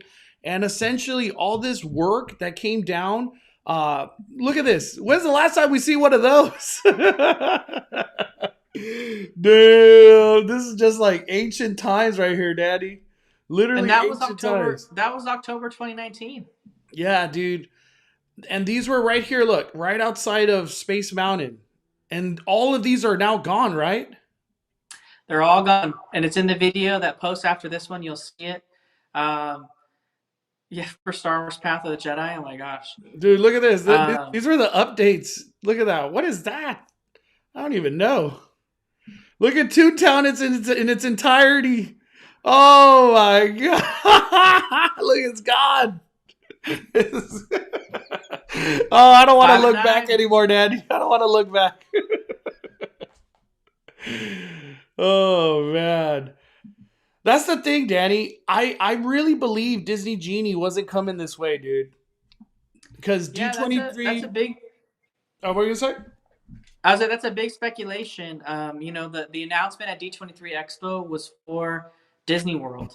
So at some point during the shutdown, they decided to just make this a dual coast thing, Mm-hmm. uh, and run with it. But I think the most confusing part, and really the job that we're gonna have as people that try to share information, like I mentioned, is getting people to understand the difference between Genie Plus, and then what Lightning Lane is. Because I feel like people are going to say to cast members, "Where do I redeem my Genie Plus?" And it's just like you don't redeem your Genie Plus, you redeem your Lightning Lane, and you go to the Lightning Lane at the attraction. No, no. I got a Disney Genie Plus for Thunder Mountain. Do you mean Lightning Lane? What? What? We got a super chat from Raymond. Shout out from Maui. What? Much love, Mondo. Will be flying back to hit up Halloween Horror Nights Saturday. Dude, Raymond, go at 5 and do the early entry from 5 to 7, dude. And go to Exorcist, Texas Chainsaw, and The Purge because Saturdays are nuts, dude. And eat before you go to Halloween Horror Nights because just to get a soda, it's like 40 minutes, dude. It Dude, was crazy. definitely eat before you go. Yeah, Halloween Horror Nights, dude. Nuts. Nuts. Irene says, Mondo Danny, question about Dream Key discount. Do you know if it can be applied to Oga's and Trader Sam's Tiki mugs? No. No, damn. Okay, I was going to say maybe. In the past, yes. But lately, when I asked, no. Maybe they do it again. I don't know, but I have asked, and I even have done just mug only, and they still don't do it. So What? We got Brittany Papa. A birthday girl, Brittany Papa. Grandma Papa has been enjoying your Halloween vlog so much. She says, hello, what's up, Grandma Papa? She has surgery again. Oh my God, tomorrow. And we're asking for prayer. Sending my prayers and positive vibes to Grandma Papa right now. Right now. And I'll definitely be saying a prayer before I go to bed. For sure. hopefully she'll enjoy all the Walt Disney World videos as she recovers. Message me tomorrow, Brittany. I want to know an update on that. Oh my gosh. She just like, damn. Grandma Papa is a strong woman. Holy smokes. Yes, prayers to Grandma Papa, man. We got Irene Garcia with the super chat. Let me hit that horn. Question. Dream Key. Oh, I just answered. I'm sorry, Irene. I appreciate the kindness. I'm a little behind on the comments. I'm catching up. Let me see. I'm just catching up. Sarah says the pandemic just opened the door for a lot of projects being pushed from the back room right to the front. I think more confusion to follow. There's definitely confusion coming, as Daddy was mentioning. And we still don't have a name for the buy one ride fast pass option, which Rise of the Resistance, Radiator Spring Racers are already confirmed to be on that list. Well, we do have a name for it. It's just you're just buying a lightning lane. So just a direct lightning. Okay, yeah. So like you have access to book lightning lane with Genie Plus, but you can also pay for lightning lanes individually for select rides. So, but someone said here, Darnell Wright says, "Can you explain it again?"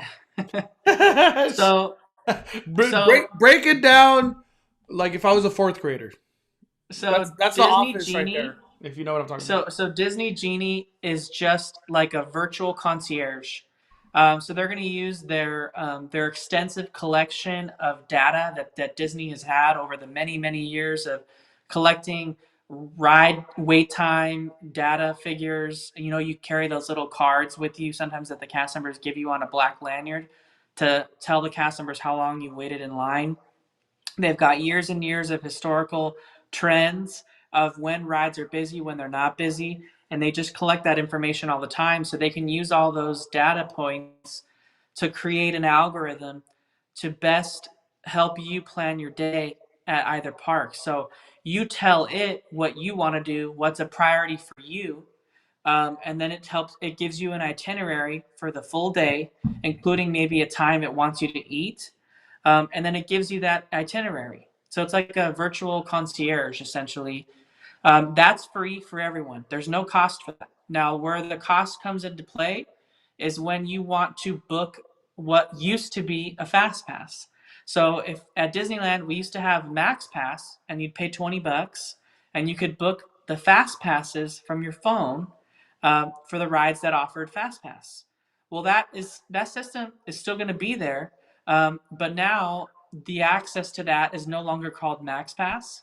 It's called Genie Plus. So you can get Genie and you can get recommendations on how to go tackle your day at Disneyland, or you can pay, and that's free, or you can pay $20 and then it'll let you book lightning lanes for attractions, which are essentially just fast pass, but now they're called lightning lane. Lightning lane. And then on top of that, some access to lightning lane costs more money. So it's $20 to book most rides via lightning lane, but then there's 2 more high demand rides that'll be an extra cost, and we don't know what that cost will be.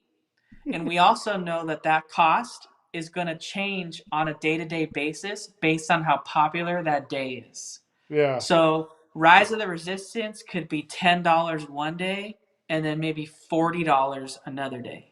So we don't even, like, those are just random numbers I'm throwing out there, but that's basically they're doing demand pricing for it. So Disney Genie, totally free, virtual concierge. Disney Genie Plus, the ability to book lightning lanes from your phone throughout the day at either park. Lightning Lane is just the new name for Fast Pass. Regular Josh 1 with the super chat. Disney Genie coming to Disneyland. You can thank Chapek for that. He saw them dollar signs. Dude, Disney they went after anything that had value. It was like, boom, give me money now. Give me money now. Thank you, Josh. Appreciate the support. Man, things have changed so much. Heidi Lovely says, I know what you're talking about. Explain it to me like I'm a 5-year-old. Mommy and daddy build you a lemonade stand and they give you $20. You ever seen that episode of The Office, Danny? Yeah. Okay. We got Lightning Lane. We talked about.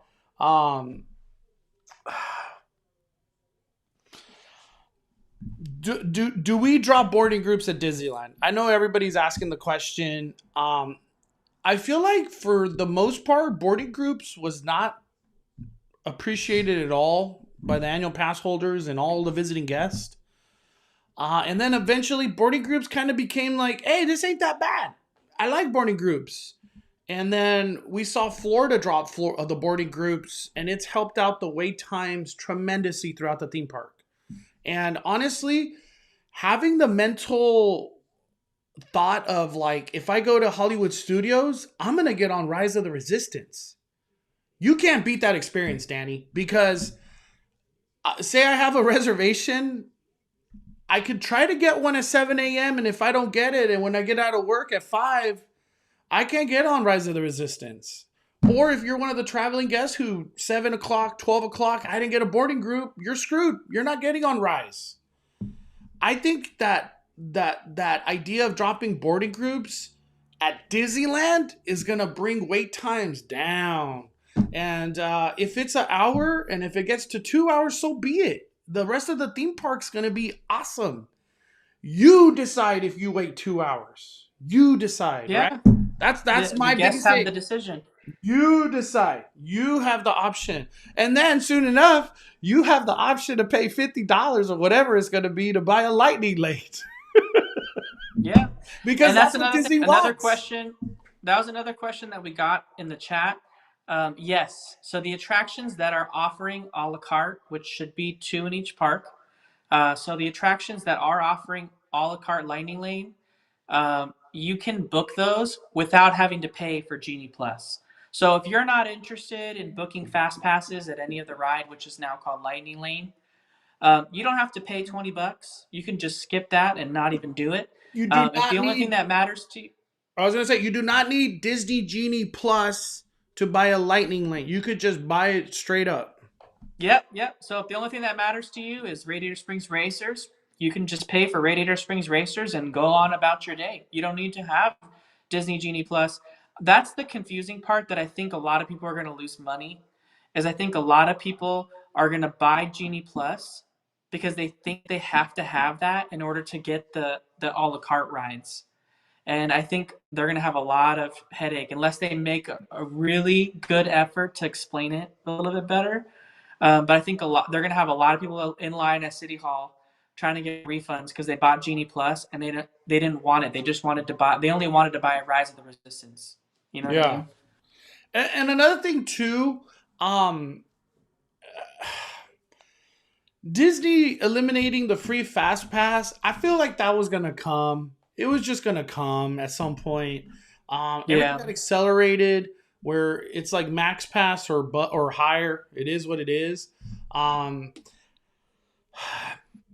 I think if boarding groups dropped at Disneyland, it would be a huge blessing to the theme park because that queue is going to eat up a lot of people that are going to wait in line. And the whole fact that if I go to Disneyland, I purchase a ticket, I could get on Rise of the Resistance. That is amazing. And oh my Lanta, I don't have to be on this at 7 a.m. trying to. I didn't get it, Danny. I pressed the wrong button. I wasn't confirmed. My party wasn't confirmed.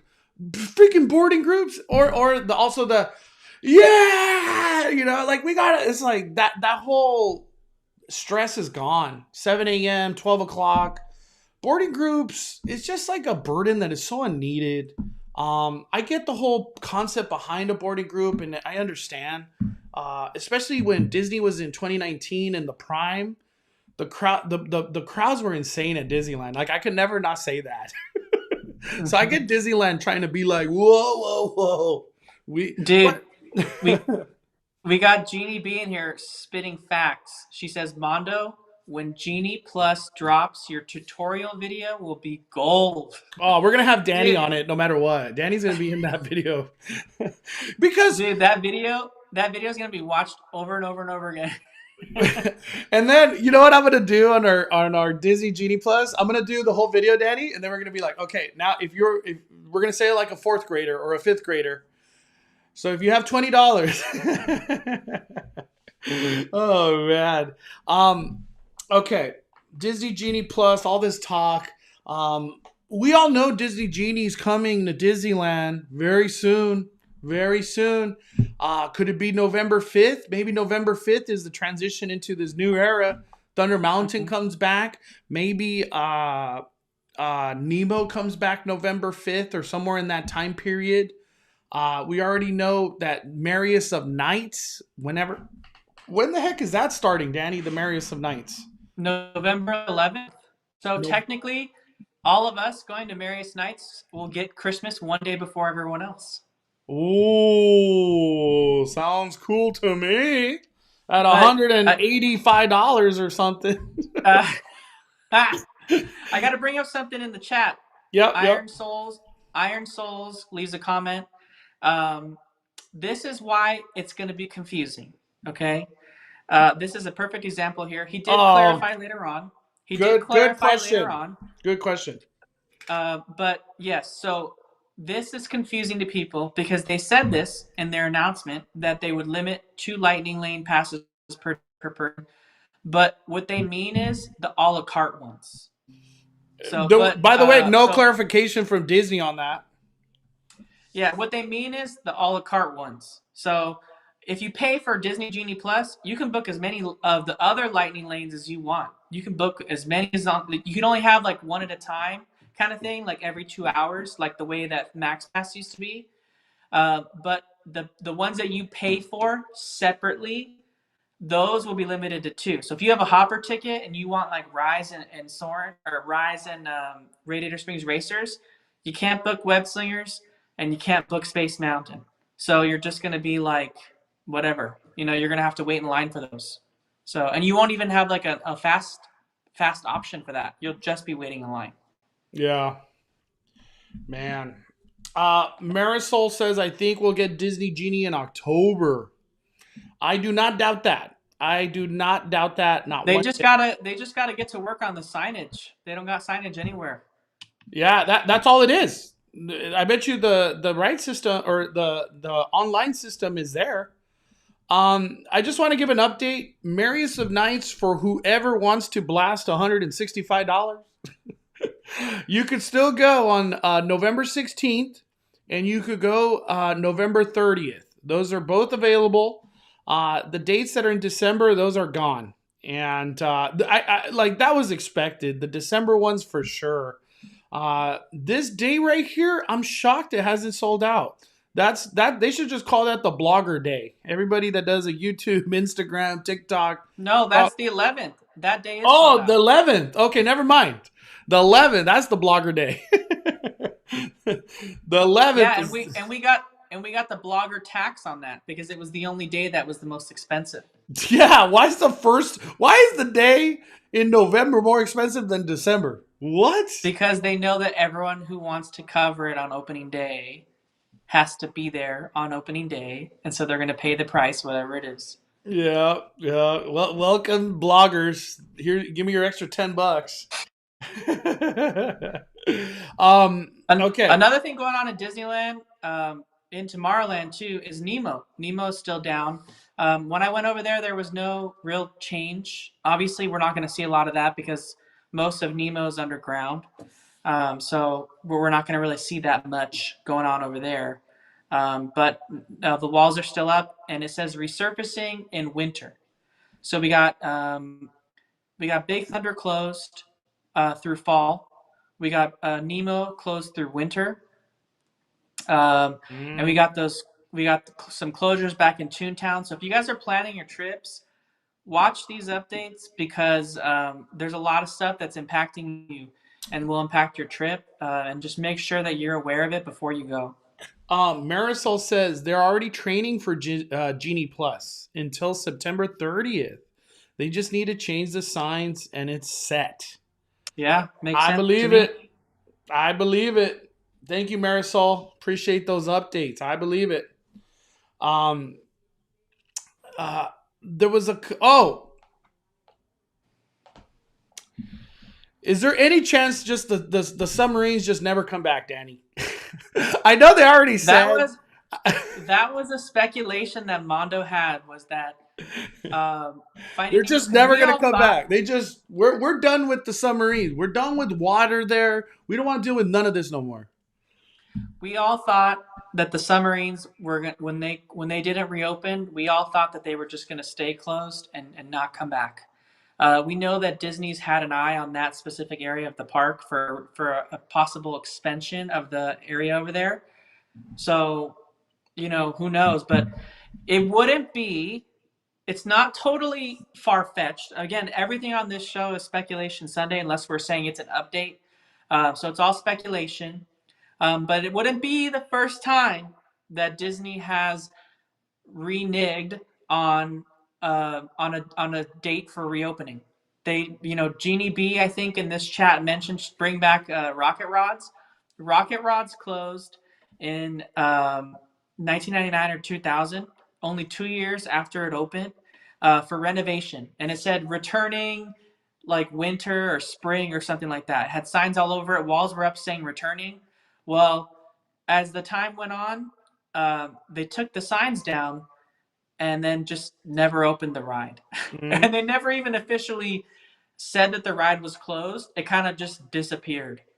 So I don't know. I mean, the Rocket Rods was an expensive ride to maintain, and so is Finding Nemo Submarine Voyage. Mondo will tell you he used to work that ride. I worked that ride. It's a maintenance nightmare, that ride. The amount of electrical in itself is insane. It's that ride and the projections and everything. It's all the stuff you don't see because there's a lot of like supercomputers that go behind Nemo. that nobody will ever see because they're all behind the scenes. But uh, if Nemo never came back, honestly, I would be sad. But I would be very hopeful Disney's going to bring some badass project for the future. For the future. Yeah. Yeah, I mean, it's not off the table. It certainly can happen because they've done it before. People are like, "Oh no, they have a sign that says resurfacing 20, winter," and it may be, it could be very well coming back. But if Disney decides to change all of a sudden for new budgets, they decide to go forward with one project and not another project.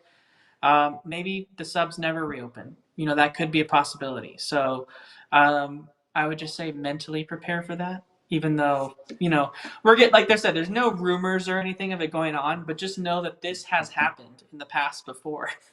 Yeah. So it's not completely off the table. Yup. Um, I think that's kind of it for Disneyland. I don't really have nothing more to talk about. Um, I don't know if you want to bring it up or not, Danny. I know I mentioned about the food at Disneyland, and I always want to say there's a lot of foods in an individual basis that at Disneyland are always incredible. Dole Whips, churros, pretty much the sit down restaurants have good food. But when it kind of comes down to the quick service, it's a hit or miss. And Yeah. I just I have to really mention this. So Disneyland, between like 2015 to 2020, Disneyland food was like, dude, that was so good. Like it was very rare. I would be like, man, what the hell happened to my flatbread at Red Rose Tavern? Like what are in these chicken nuggets? What's in this fish and chips? I feel like a lot of that has been happening now where it's like, man, you guys want to just go to downtown Disney? Do you want to just go to DCA and eat over there better? I feel like DCA has a lot better options when it comes down to food. Um, I feel like Disneyland with its reopening, I think it was hard for them to all of a sudden build these relationships back up with whoever their vendors were. And Disneyland has been slow to that to coming back to having full menus, because if you guys could remember, Disneyland opened up with like small menus throughout the whole park, everywhere. Yeah. So And did the Magic Kingdom too. yeah, Magic Kingdom too. I think Universal and Knott's, they went full steam ahead with all their menus. We'll talk about Knott's in a little bit in their food, but with Disneyland, there's always foods throughout the park that are 5 stars, without a doubt. But these quick services, it's been getting a little tough. It's been getting a little tough. Yeah. Connor Martinez says chicken tenders at Golden Horseshoe change. Dude, they've been changing those chicken tenders like seems like 10 times over the last 5 years. They've gone through so many variations of them. Yeah. They used to be like small nugget chunks, and then they were like real long pieces. And I don't know. Now that they're like, you never know what you're going to get there. I don't even know if we're getting chicken anymore. We got a new member.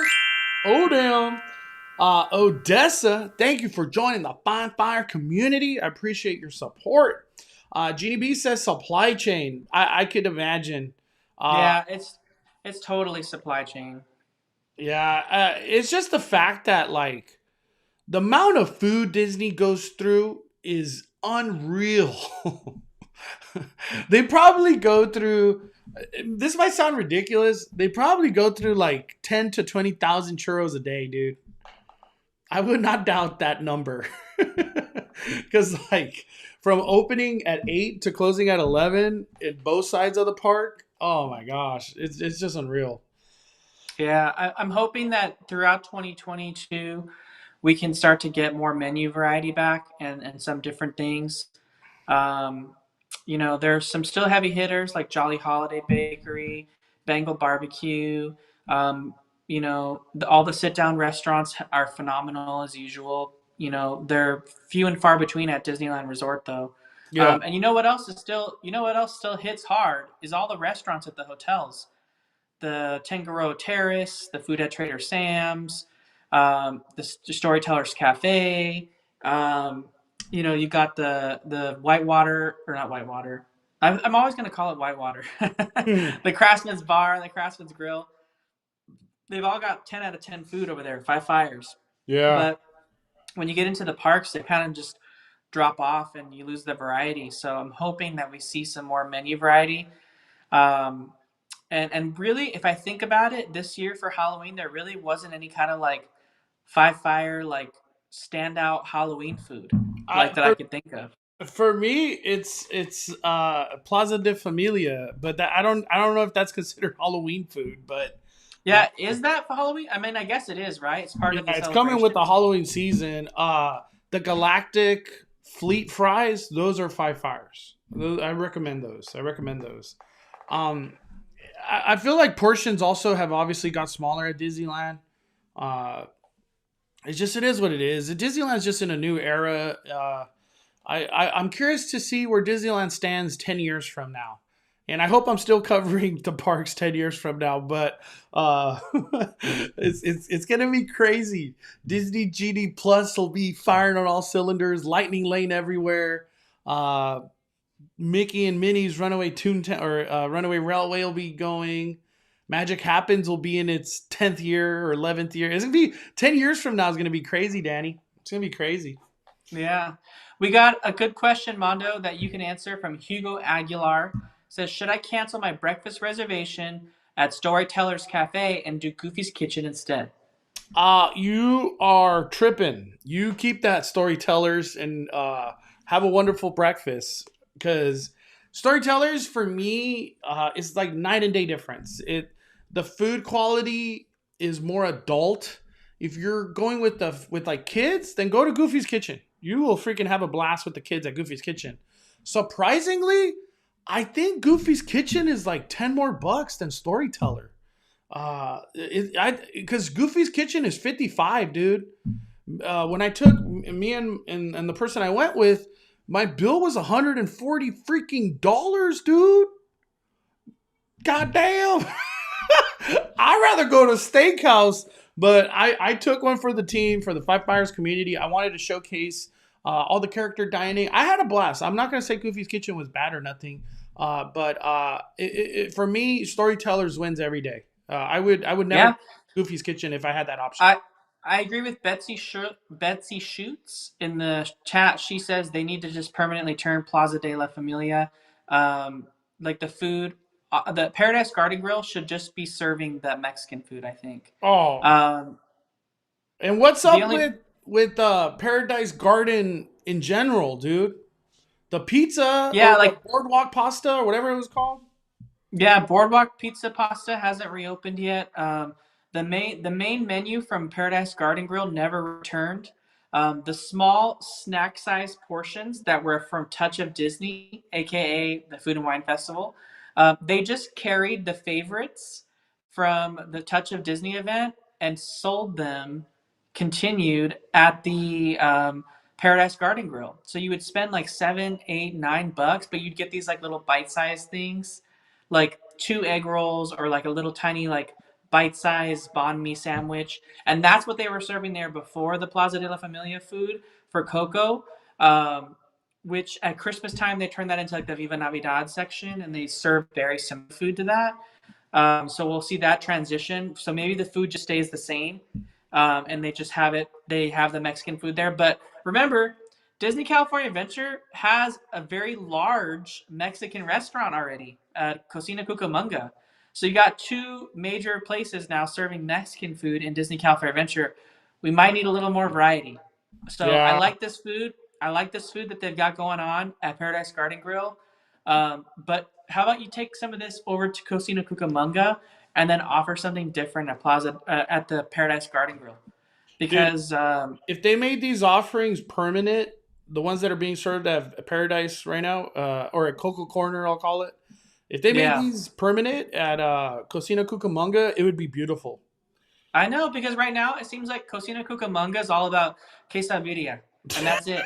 Quesabita or bus over there, dude.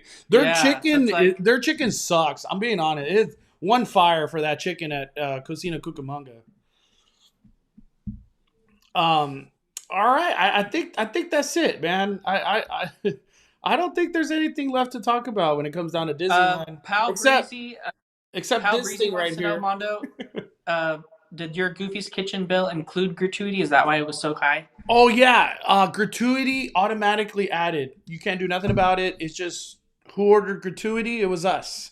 We ordered gratuity. They do give you Magic Key discount.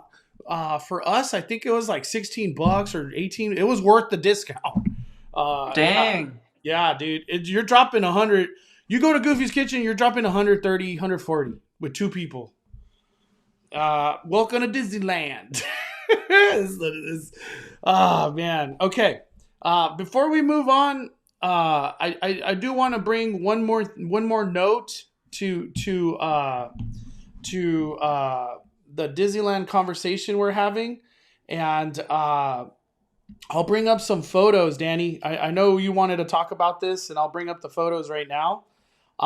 Let's talk about the Disneyland hotel area, the area that got the new lighting and stuff, and a new stage and stuff. I want to bring that up. Yeah. I'll So bring up the photos. while you're pulling that up, we got Luna Bobby in the chat. He says, "LMAO, I'm friends with all the Golden Horseshoe fry cooks, Mondo, and I'm hella making fun of them with the I don't know if we're even getting chicken comment." No, hey, since you're watching, I want to say anytime we bring up food stuff, it's not towards the cooks ever. Okay? We just are big fans of I'm the one of the biggest fans of Golden Horseshoe. Danny could attest to that. Dude, the chicken nuggets, we used to have chicken nugget parties. And it was so good at Golden Horseshoe. And remember they had the churro sundae? God damn, that was good. But Yeah. things have just declined, and I don't ever eat at Golden Horseshoe anymore. It's just the way things have gone, and I try my best to not ever be negative, but the food is just it's rough. Y'all know I've made it very public. I go to downtown Disney or DCA now these days to go eat food. I rather just go get an Earl sandwich. I get a sandwich, I get chips and refills on my soda or my drink, whatever you get, for like $12.50, and you still get a Magic Key discount. So, or I go to Napolini's and get a pizza and a drink for like 15. It's just tough to beat those. You know what I mean? I won't go further than that. But shout Yeah. out to all the cooks and cast members, man. I love y'all. Love y'all. Let me bring up these photos, Danny. Let me bring these up. Yeah, bring it up. Give me a Mondo, when you're bringing that up, can you answer the question? Does Miguel come out and meet and greet, or is he just part of that show and that's it?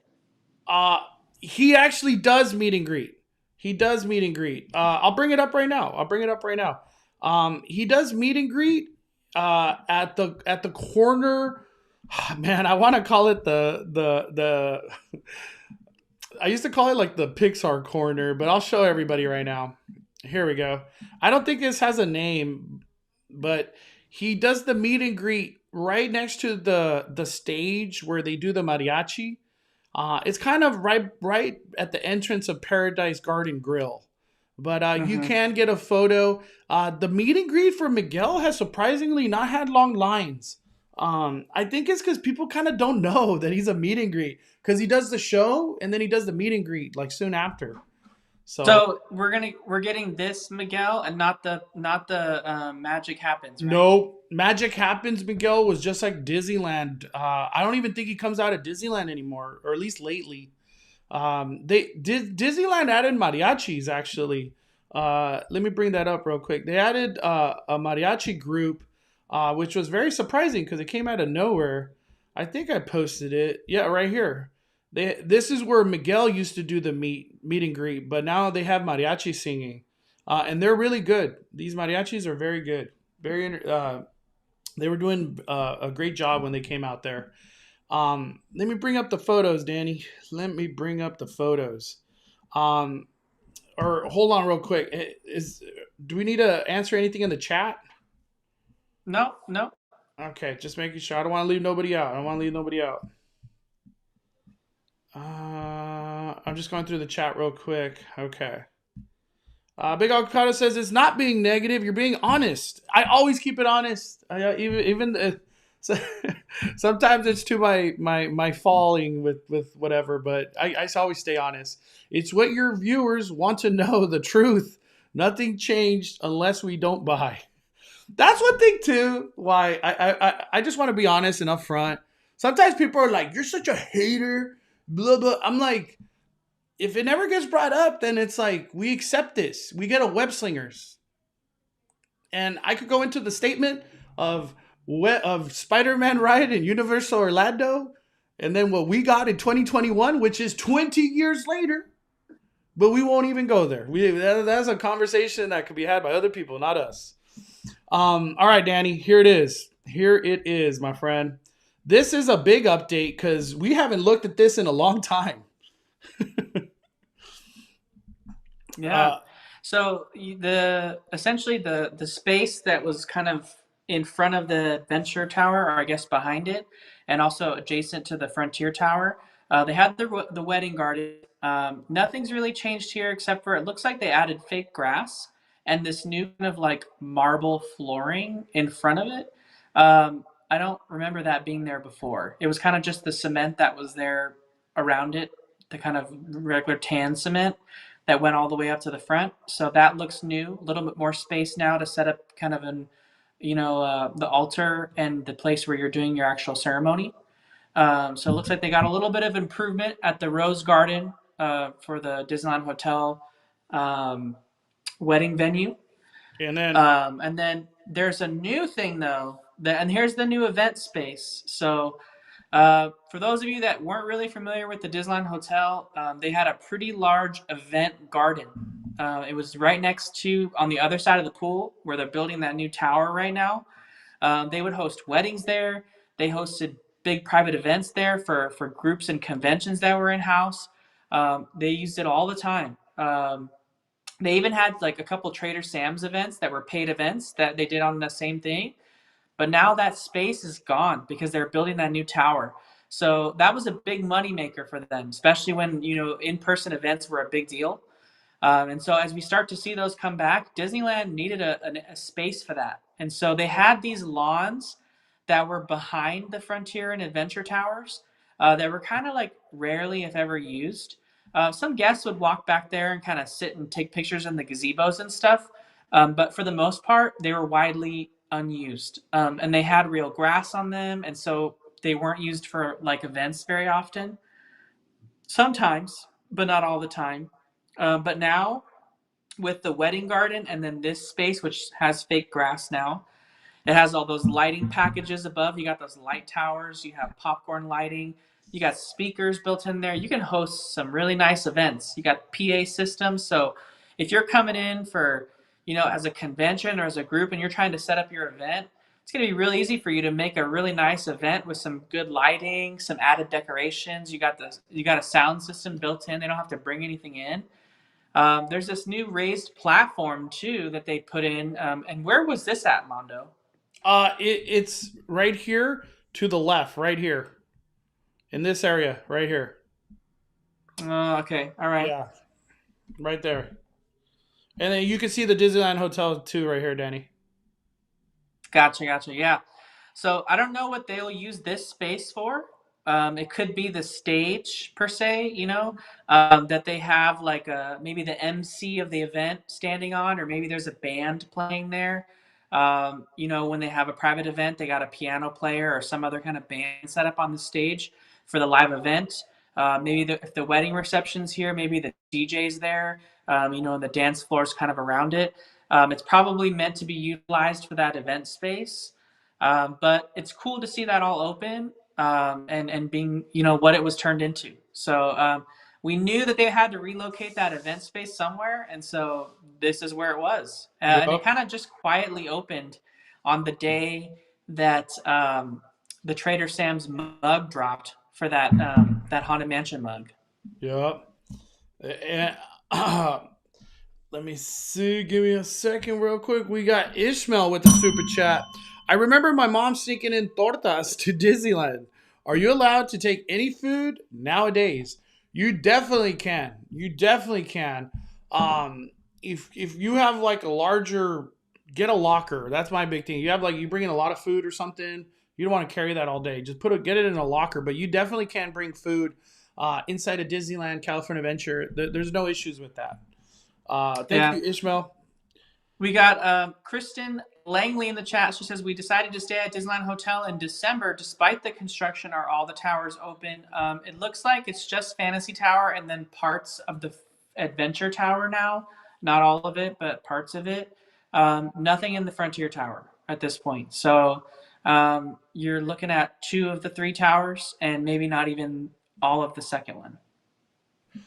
All right, Danny. Anything else you want to go over Disneyland resort wise? No, I think we had a lot, but it's all been covered. I can't, dude. We've been all over the place with Disneyland, dude. New World of Color show, DCA name change, Disneyland. Oh, sorry. One more thing. Does Toontown get a name change? I forgot I can't believe we didn't go over that. We all know Roger Rabbit, something's gonna come of that. Who knows what the future name, if it changes. I think it changes. There's no way it stays Roger Rabbit. Cartoon spin.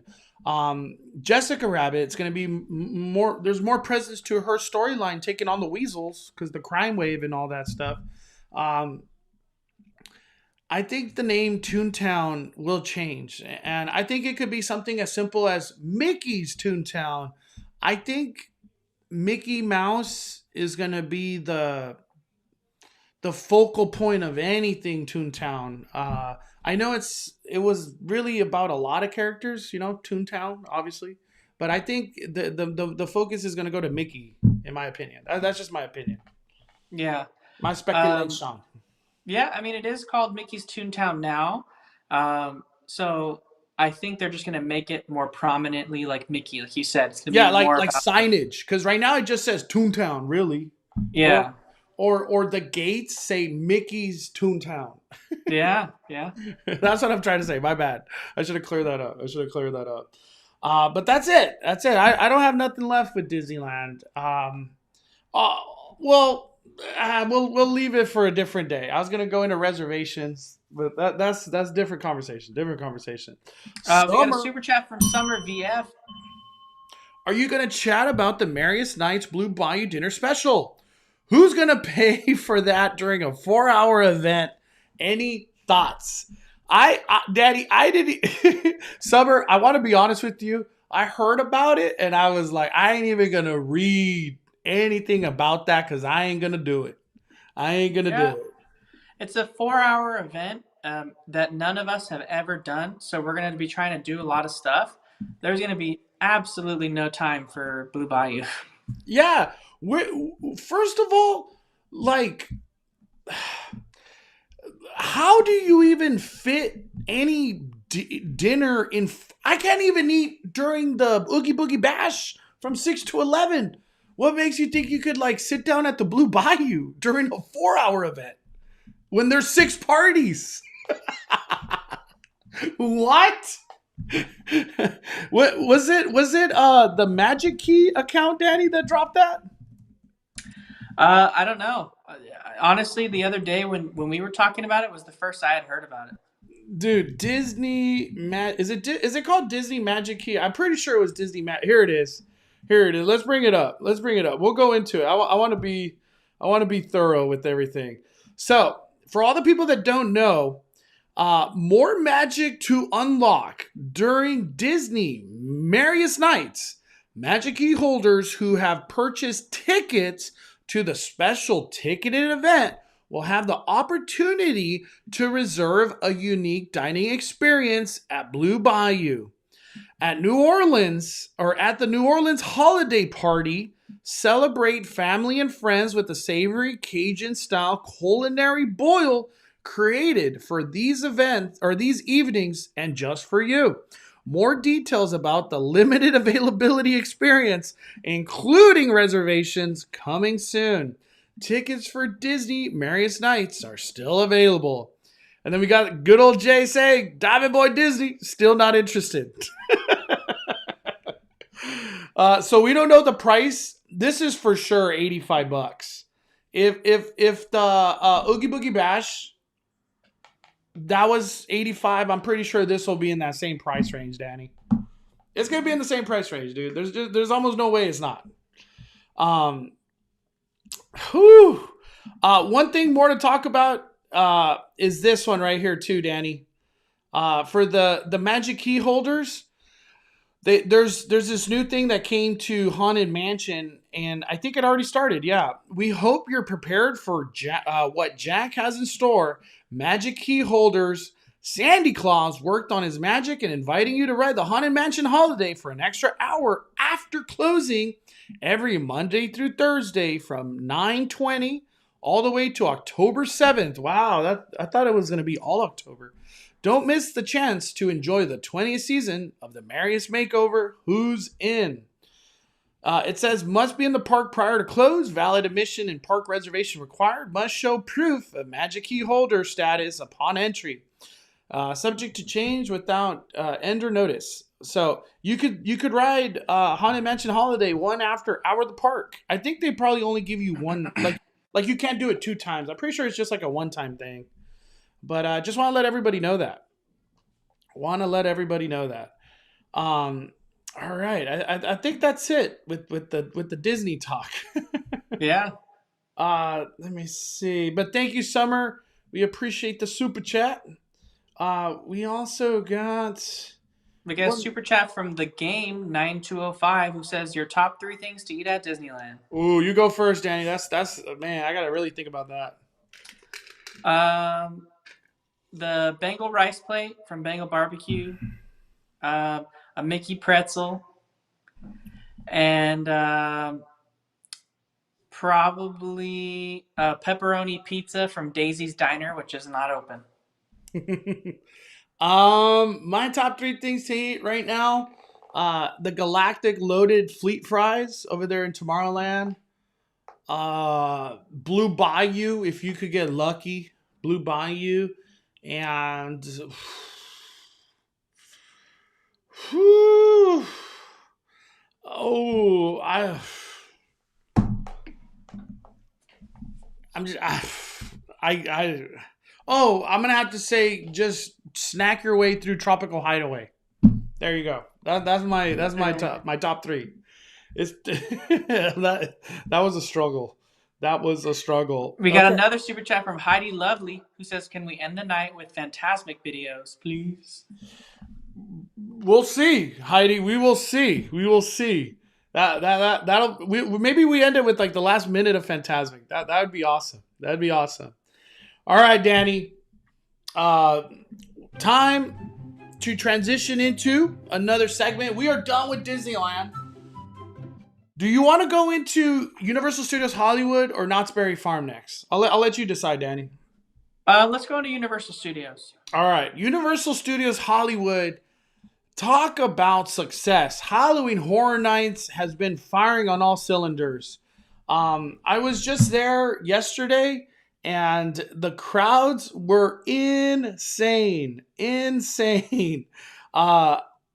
have to give a good tip, though. A really, really good tip. If you're trying to go to Halloween Horror Nights, get to the parking structures at 5. And they'll park you like on the first level. So you kind of get like a really VIP experience because you just walk right in a city walk. 5 o'clock is a good time. Or even 6 if you could get to the structures at 6. If you go to Halloween Horror Nights between 6 and 8, you are in for a S show at the parking structures. And guess what? That's taking time away from your event. And, time is money when you're doing these events. It's limited. It ends at 2 or ends at 1. I have a video. You really... Oh, you go, Danny. I say you really have to get to Halloween Horror Nights early if you can. I know a lot of people with work maybe not be able to do it. If there's any way you can get off like an hour early or anything to facilitate that, you'll really just set the tone right for your evening, because otherwise you're going to run into a horrendous F show for security and for parking. Look at this security line right here. Oh my God. No, Danny, it gets worse. Yeah, dude. That'll be in tomorrow's video. Dude, look at this. What? Mystery base face says it all. Dude, look at this. This Danny was at I'll say about 6:40. This was like 6:30, 6:40 right here.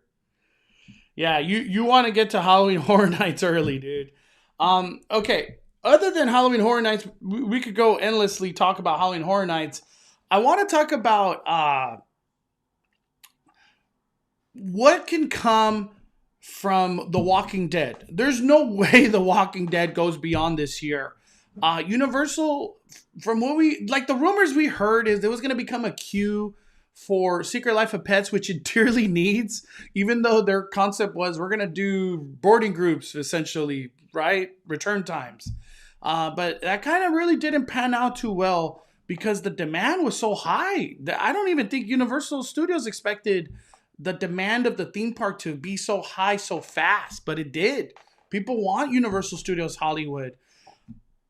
I think The Walking Dead would be a good use for a queue, but I don't know how it would fit because the entrance is so odd. You know, it's like on the other side. What I was thinking, Danny, maybe I might be crazy, but I think Universal Studios would be genius if they could bring character dining to the Walking Dead location. Character dining, they would kill it, dude. A sit down with, and you can meet Shrek, you can meet the trolls, Doc Brown, Dracula walking by, Frankenstein walking by, and as they keep bringing out more and more movies, they could bring out a lot of characters. They could even bring out Harry Potter characters. I don't know if R.L. Style or J.K. Rowling will allow that, but they could bring a lot of characters to character dining, dude. I think character dining would be a hit, man, because people already connect to these characters that Universal Studios brings to life, and then to all of a sudden have it with the character dining, like for goodness sake, the buffet right now at Knott's Berry Farm, they're selling out of that stuff, dude. They are packing the house with the buffet, and I think they could even bring a HHN character dining during HHN times at the Walking Dead location. Yeah, dude. I think what do you call it? Your idea of character dining at Universal is absolutely needed. Universal just needs some sit down restaurants in general. So Mm-hmm. if they had a nice sit down restaurant right there, that'd be a great use of space for the that space right there, kind of next where the walkthrough is for Walking Dead. Yeah. But it could also be utilized for like a year round space for HHN mazes too. That could be a possibility. Um, we'd have to wait and see, but I think that'd be a great opportunity for them to put like a restaurant in there because they don't really have a restaurant like that. Universal Orlando has some sit down restaurants in their park, um, but we don't have any here. So Yeah. Did somebody say so? I think. What did he say? Um. Um. Another thing with Universal, Super Mario got announced, Danny. I think it was December 22nd or something that it was the Mario movie's coming in next year. yes, Is there a possibility that we get Super Nintendo World to coincide with the movie? Like it would only make sense. Mario movie, Super Nintendo World, the hype would just be unreal, dude. Universal's gonna just kill it with this. There all of a sudden there's this new fandom of Nintendo that's gonna be brought to the theme park, dude. It's gonna be crazy. A lot of big yeah, IPs, a lot of big IPs now at Universal. It's so small. We need an expansion, Universal. Then we need an expansion. yeah. Yeah, Super Nintendo Land at Universal Studios Hollywood is really small. It's not going to be a land really. It's really just the entrance to the ride and maybe a gift shop and maybe a food window, like kind of akin to the ice cream window outside of Mummy is what my guess is going to be. There's not really a lot much more space than that. But it's funny that now that we know the cast of the Nintendo movie, that Chris Pratt will now have technically an attraction right next door to each other. Because he's gonna have the Nintendo attraction, and then he's gonna have Jurassic World. I wonder if they do bring Chris Pratt to the land. That'd be just too much, dog. We got Jurassic World Chris Pratt and then Mario Chris Pratt. Even though it'll just be his voice, I guess, but And that's then too he's much got, and Chris then we got Pratt. Chris Pratt. We got Chris Pratt in Disneyland at Guardians of the Galaxy. We're gonna have Chris Pratt in Epcot at Guardians of the Galaxy there. Maybe Chris Pratt even makes it to Legoland because he's in that IP too. Oh dang, I forgot. He's everything park Chris Pratt. Real quick, we got a Everything is super chat awesome. from YG Jen. Saw you and Mystery Bay at Halloween Horror Nights last night on H Lot. Didn't want to bother you, but definitely best tip I got from you was wear comfortable shoes. Dude, thank you, YG Jen. Hope you had a wonderful night at Halloween Horror Nights. I can't Can't say it enough. emphasize how much freaking walking you're doing. Danny felt it too. Ooh, and you're doing a lot of uphill walking. Going on the Terror Tram is a lot of uphill, and then on the way back from Haunting a Hill House and the Curse of Pandora's Box, that's a lot of uphill too. And now you got a mask to consider too. So be aware, everybody. Bring multiple masks, comfortable shoes, and bring a freaking sweater. It is cold at Horror Nights. At least this week it was. It's cold at night. I don't care what anybody said. I was cold. Yep. But thank you, YG Jen. I appreciate the blessings. Let me see. I'm just looking up right now. We got one more super chat from It Wasn't Me. I know it's not Christmas yet, but is Universal Studios Hollywood doing Grinch this year? Yes, actually, Mondo got some cheese made today. And I think it kind of posted all over the internet, but they posted auditions for the Grinch and the Grinch Miss characters. So we know that Grinch Miss is coming back to Universal Studios Hollywood. Of course, it'll be coming back to Universal Orlando. So I think I'm excited to see that. I didn't get to do Grinchmas in 2019 before the parks shut down. So I'm looking forward to doing it this time. Yeah, I'm excited for Grinchmas. I keep saying it. I'm gonna say it every year. I don't care if I sound like a broken record. We need a Harry Potter Christmas at Universal Studios Hollywood. They just need to have snow machines in there. I mean, there's already snow on top of all the buildings. No, I mean like extend the Wizarding World of Harry Potter into the plaza. Just extend it, and then have the instead of lights, have it all be candles in the plaza. New butter beers. You know one thing that I found out? I only know this because of Big Joe. Even if you want extra foam on your butter beer, they won't give it to you. They just, even if you wanted to pay for it, they won't give it to you. I know. I've asked the same question.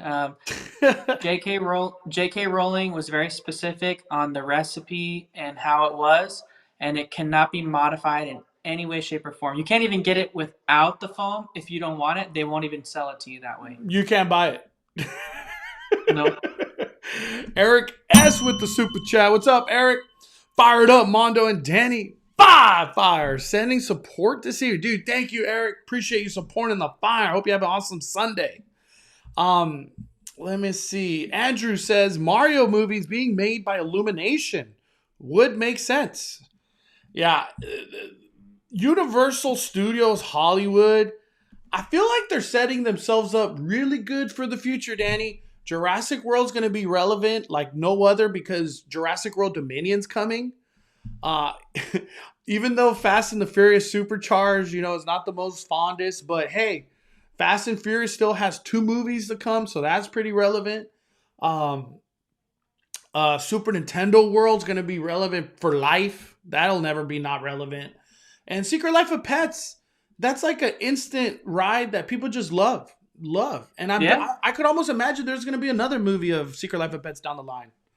Yeah. Or like a Peacock series or something like that. Wouldn't doubt it. I would never doubt it. Yeah. We got a question in the chat. It says by Adam Mara, who says, which quesabirria taco is better, DCA or Universal? Crystal and Chris chimed in and said DCA birria tacos are better than Universal. Oh, but I'll say Universal quesadilla tacos are like 2 fire, and DCA's are for sure 5 fire, except they're really small portions. Yeah, I have to and clear that Universal up. has a bigger portion. Yeah. But you said it before, Mondo, for literally years. Universal, their Mexican food just doesn't. They just don't do it. It just doesn't work. I always stay away. John Booth says, "How can Chris Pratt get into Knott's Berry Farm? Watch some ghost town movie comes out. He's the star. I wouldn't doubt it. Or he becomes the voice of Snoopy down the line. Oh my God, you never know. Chris Pratt could do it.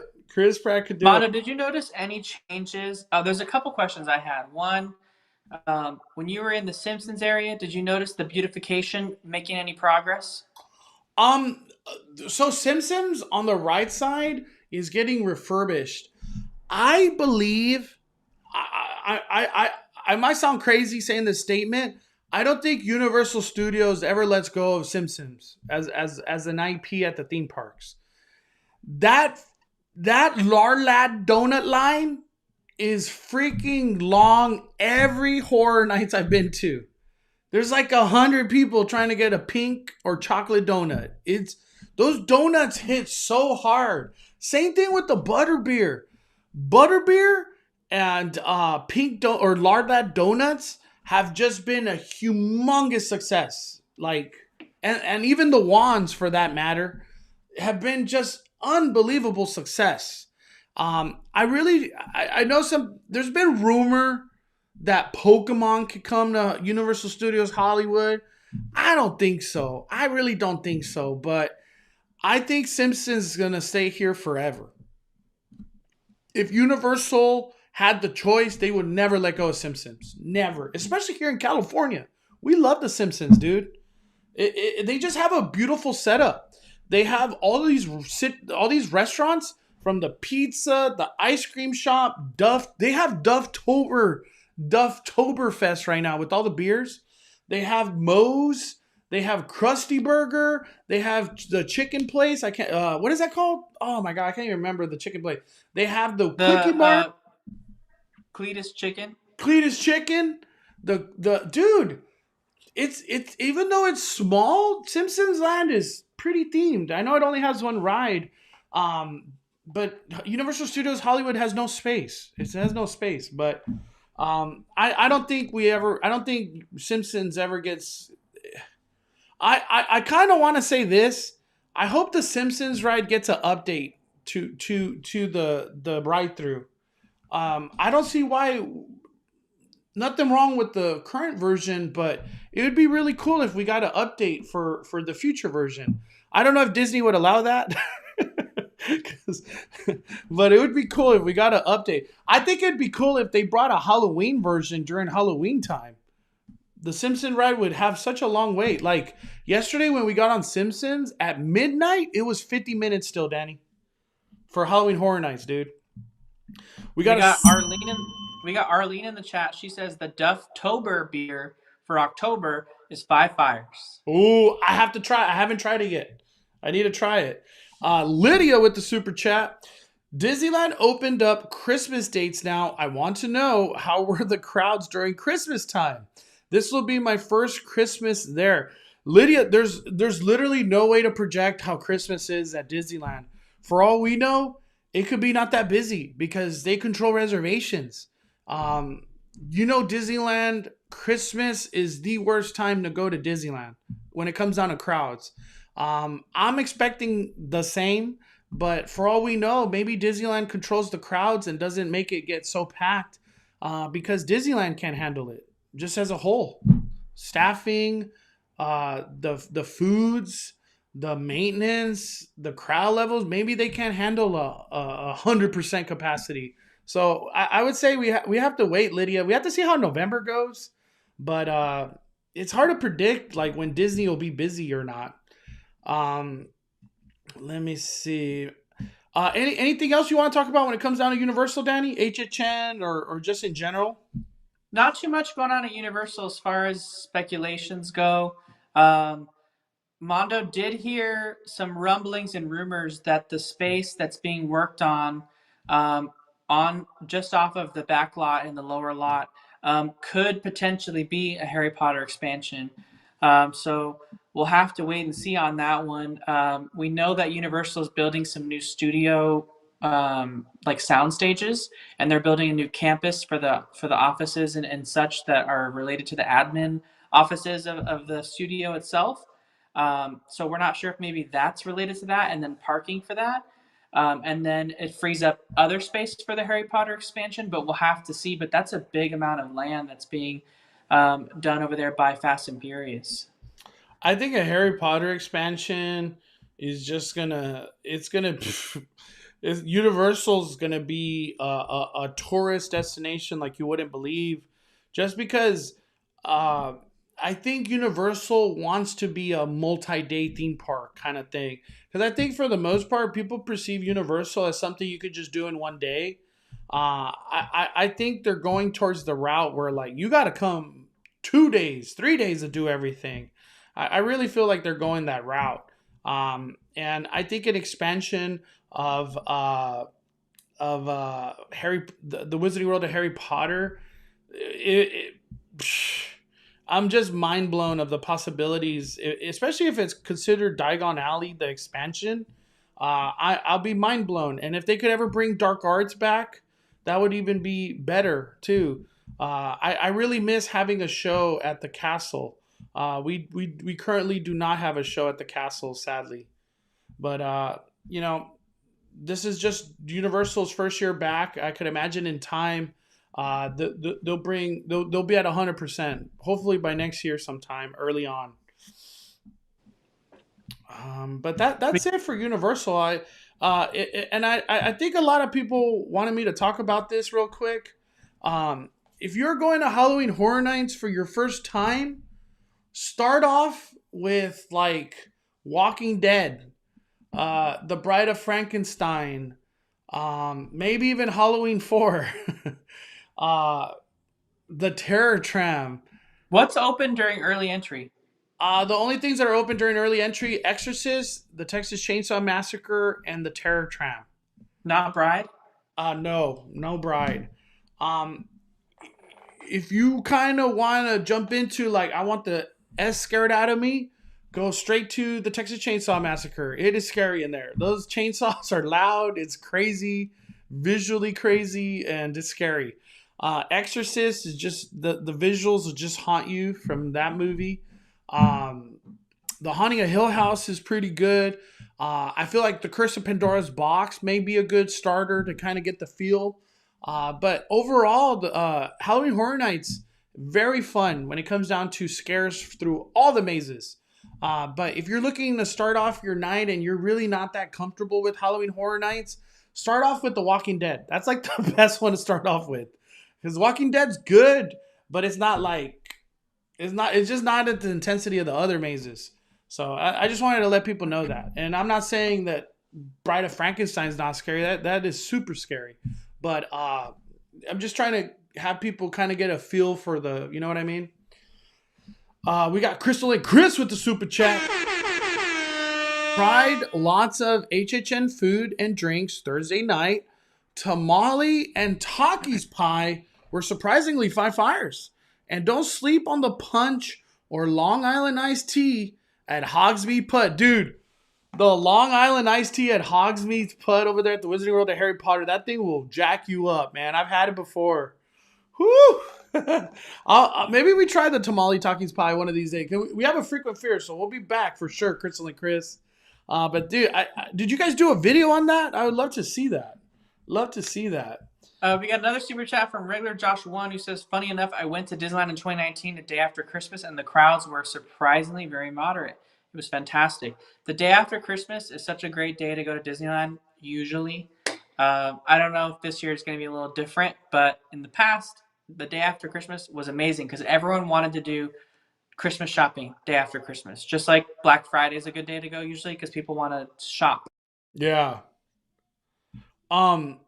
John Booze, what's going to be the go-to food at Nintendo Land? Goomba salad, ham and Yoshi egg sandwich, the mushroom margarita. I think we're going to get an entirely different menu from what Universal Japan got.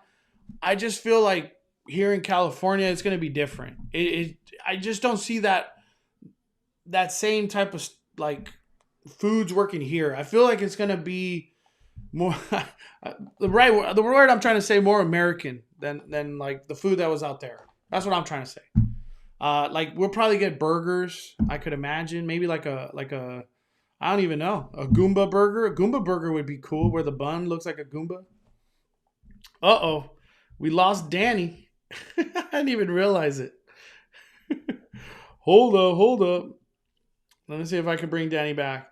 I still think though overall, Universal Studios Super Nintendo World is going to be a game changer. I think I mentioned this before, but I keep hearing it's going to be like a return time system when that land actually opens. So you won't be able to just walk in and do whatever you want. Like, you know what I mean? It's going to be, you could go in at 11, go in at 1. It'll be something of that nature.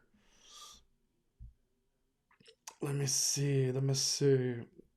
Yeah, Super Mushroom Burger. I'd be down with that. I would definitely be down with that. Jamie P says, with the Olympics coming, Universal and Disneyland are heading into overdrive with new rides, expansion, refurbs, and seems Knott's needs to catch up. I think Knott's has a card up their sleeve that they just haven't announced yet. All right, let me try to get in Danny. There we go. Just lost Danny. I think my Wi-Fi actually went out, so I'm on cellular connection right now. Oh, damn, dude. What the heck? Oh, my gosh. Okay. Luna says Mario and Luigi Wine Trattoria. Dude, I'd be down. I'm just happy it's coming. All right. I think that's it. With Universal. I can't really think of anything else. There's not too much of updates or speculation coming with it, but that's kind of it. All right, man. Yeah. Let's hit it. Knott's Berry Farm. Knott's Berry Farm just kicked off Spooky Farm. Spooky Farm, which is family friendly for the kids. They got a lot. They brought a lot of entertainment from what I heard. I haven't had a chance yet to experience it for myself. It is only, I think, a Saturday and a Sunday thing. So definitely check the schedule if you are trying to do a Spooky Farm event at Knott's Berry Farm. Knott's Scary Farm, still firing on all cylinders. I heard the crowds were incredible yesterday. But what subjects do you want to go over when it comes down to Knott's, Danny? Yeah, I mean, for Scary Farm, I just wanted to say it is insane as far as crowding is concerned. Scary Farm is just next level. I highly recommend doing early entry if you can with the buffet. And if you can't do the buffet and you don't want to pay for it, just get to Knott's Scary Farm the moment that it opens, and literally just do what Mondo says, go to Mesmer. There's really no other alternative because it just gets absolutely insane. And Frightened Fast Lane is not for everyone as far as cost. It's really, really, really expensive. So it's not a possibility for sometimes people have like a family of 4 or like a group of 2 maybe or something. It's a lot of money. Yeah. By the way, Universal Studios Hollywood Express yesterday, Saturday, if you bought Express at the beginning of the day, it was $210 upgrade. I don't know what Scary Farm is, but I know it's not cheap these days. I know it's not cheap. You know what's so funny about that is, can you imagine if Disneyland charged $210 for Genie Plus? They're only charging $20 and people are losing their mind. $20. Universal's over here charging $210 for one night. No, for 8 hours. You get Disney Genie Plus for 8 to closing. Yeah. It's crazy when you put it in that perspective. But do not give any ideas, Danny, to Disneyland. That is expensive. Disney Genie Plus is expensive. I'm just kidding. With Knott's Berry Farm, I want to bring this up and I want to give a big shout out. Our Knott's Adventure She has wonderful account. If you guys want to follow anybody on Instagram, our Knott's Adventure is the go-to. Jen and Rachel.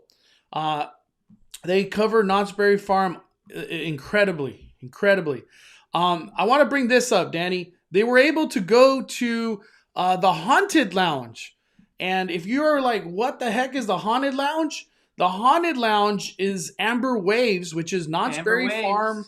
Yeah, Knott's Berry Farm Hotel. They have the bar downstairs by the lounge. It has now transitioned into Haunted Lounge. So it's not Amber Waves technically. But they got this right here, which is called Roadkill Fries. And they said they highly recommend them. They also got this right here, which is called the Diablo Platter. And she said, that looks good. Be aware, has certain level of spice. So, look, they got some breads. It looks like a pita weenie right here. I don't know what's going on. Looks like some mustards. That looks like a Ronto wrap. That's what I said. Right here, right? This is part of the same thing, I think. Yeah, part of the same. And then they actually got some drinks. So we finally got a visual of what it looks like at the Haunted Lounge. They have this full menu of appetizers and then this full menu of shooters and then cocktails. They're bringing the fire at Amber Waves, which is the hotel. Yeah, and I just want to mention. Yep, what happened, Daddy? I just want to mention the Haunted Lounge and Amber Waves is not exclusive to guests staying at the hotel. It's open to anyone. Yeah. And the Haunted Lounge, from what I was told, it costs $25 to park at the hotel, but if you spend $25 or more at the Haunted Lounge, essentially they reimburse you. You use those $25 for parking, but it goes towards the Haunted Lounge. Does that make sense? I hope that makes sense. But here are some items that our Knott's Adventure covered during Spooky Farm. They got all these characters in their Halloween outfits now.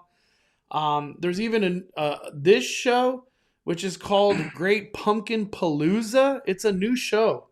So I have to cover that. I'll be there soon. Definitely want to get a good recording of that. There's this like new soda carrier that has come out for Scary Farm. Maybe it's not new. I think it's old. And then look at this. I don't know what's going on here. The bakery marketplace. Oh, it's just Halloween treats. Yeah. But yeah, Spooky Farm is the big update that has come to Knott's Berry Farm. Larissa has a super chat. Highly recommend Buffet. It's cheaper than Fastlane, and I got 6 out of 8 mazes done before 9. And you get food with that. So I think our recommendation, at least here on Five Fires, is do the buffet instead of front of the line, because it's just that early entry is gold. It's just gold. You just gotta take advantage of the full early entry though. Otherwise, you're wasting your time. Yeah. Hula Mama says yes. The crowds were insane. Was able to early entry and did the mazes right there before the crowds rushed in. Food lines are long. Yeah, I could just, dude, on a busy day, you better eat before you go to Scary Farm. Just eat before.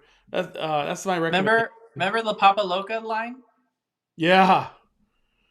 The Papa Loca line is always 40 minutes long. Tony D with the super chat. Did the buffet? Awesome. Lots of vegetarian options. Also, El Pastor tacos at Ghost Town Grill are amazing. Tony D, I will try those out. I'm going to try to go to Knott's before I get out of here and go to Florida. Thank you for the super chat, Tony D. We've been talking about Ghost Town Grill too. We haven't done it. I know. Happy to be Jack's mom. She says crowds were insane last night. It says 90 minutes for Dark Ride, only 27. 45 minutes for Pumpkin Eater, only 15. 30 minutes for Dark Entities, only 15. Okay. So there was some mazes not too long. I think Mesmer, Origins, those are like the two that like they just bring a big crowd. Those bring a big crowd always. Luna Bobby with the super chat. Why aren't the monsters at Horror Nights allowed to scream or yell while trying to scare you? They missed a lot of scares by not screaming or growling. I really haven't noticed that. We got to understand Halloween Horror Nights is in LA County, man. They're just strict as heck out there. But I don't really feel for me. I don't notice that. I didn't think about that, but I still enjoyed Halloween Horror Nights without the monsters, I guess, screaming or growling at me. I feel like they still make noises and stuff, though. I don't know. But thank you, Luna Bobby. Hope you still had a good time at HHN, man. And it did say, Mondo, that Happy to Be Jack's mom has been a member now for 4 months. Oh, damn. Let me hit that horn. By the way, I just want to say, I know we haven't talked about it. It's like, I'm always like, I don't want to say I'm afraid to talk about it. I just don't know when's an appropriate time to talk about 100,000. I don't even know how the heck we got here, Danny. 100,000 subscribers. What? How? And I've been so focused and determined. Like 100,000 has been on my mindset, but at the same time, like I just want to plow through 100,000 and just keep grinding and having fun and being appreciative of the opportunity that I have, and keep bringing the content to Five Fires community, bringing the updates, the tips, the information, and the fun. And most importantly, keep creating memories. I always say memories to me are like worth infinity. Like the day we had with Big Joe, Carlo, and Christine yesterday, that was a memory I'll remember forever. We had such a blast at Halloween Horror Nights. And I was able to film it too. That's the even cooler part. But I just want to say thank you to Five Fire community for being so supportive and kind and positive and fun. And the future's ahead of us. We're just getting started. As I mentioned before, we're going to the moon, baby. We are going to the moon. I know I kind of slowed down a little bit right now, but that's just because I know how crazy Florida is. And I don't want to feel like crap going into Florida. I want to be strong and mentally prepared because we're about to go so hard in Florida. It's not even funny. And I want to give a huge shout out and thank you to somebody who has been with me pretty much from the beginning. My homie Danny right here. My homie Danny right here. Over here. Over here. Yeah, Danny. It's like I just want to say how this is how I talk. I went from a clown to like this mature person I am today. I think I'm mature, but I was not who I am today a while ago. I'm focused. I don't know how else to say it. But thank you, Danny. Not the guy walking through Disneyland yelling everything. Fired up! Let's go! I used to walk into Disneyland. I'm gonna do it right now. I used to walk into Disneyland because like Instagram was my focus before YouTube, and I had like an intro. As soon as I walk into Disneyland, I used to go, "Finally, the Disney Bay has come back to Disneyland. Fired up for dude, like that was I did that every time I walked into Disneyland. Like even if I park hopped, I still did that every single time I went to Disneyland. Yeah, I remember.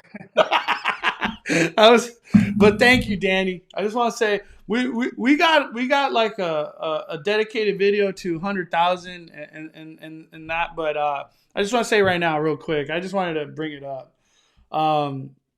Let me see. We got Frankie's Bride with the super chat.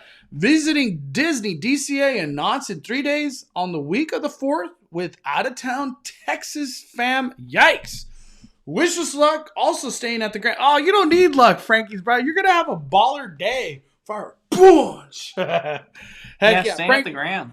Hey, Danny, can you give her a recommendation or a tip with Craftsman's Grill, Craftsman's Bar, Storytellers, the Yeah, lobby stuff? Can you give her a recommendation, Dan? Because you're the go to Disney Grand Californian guy, man.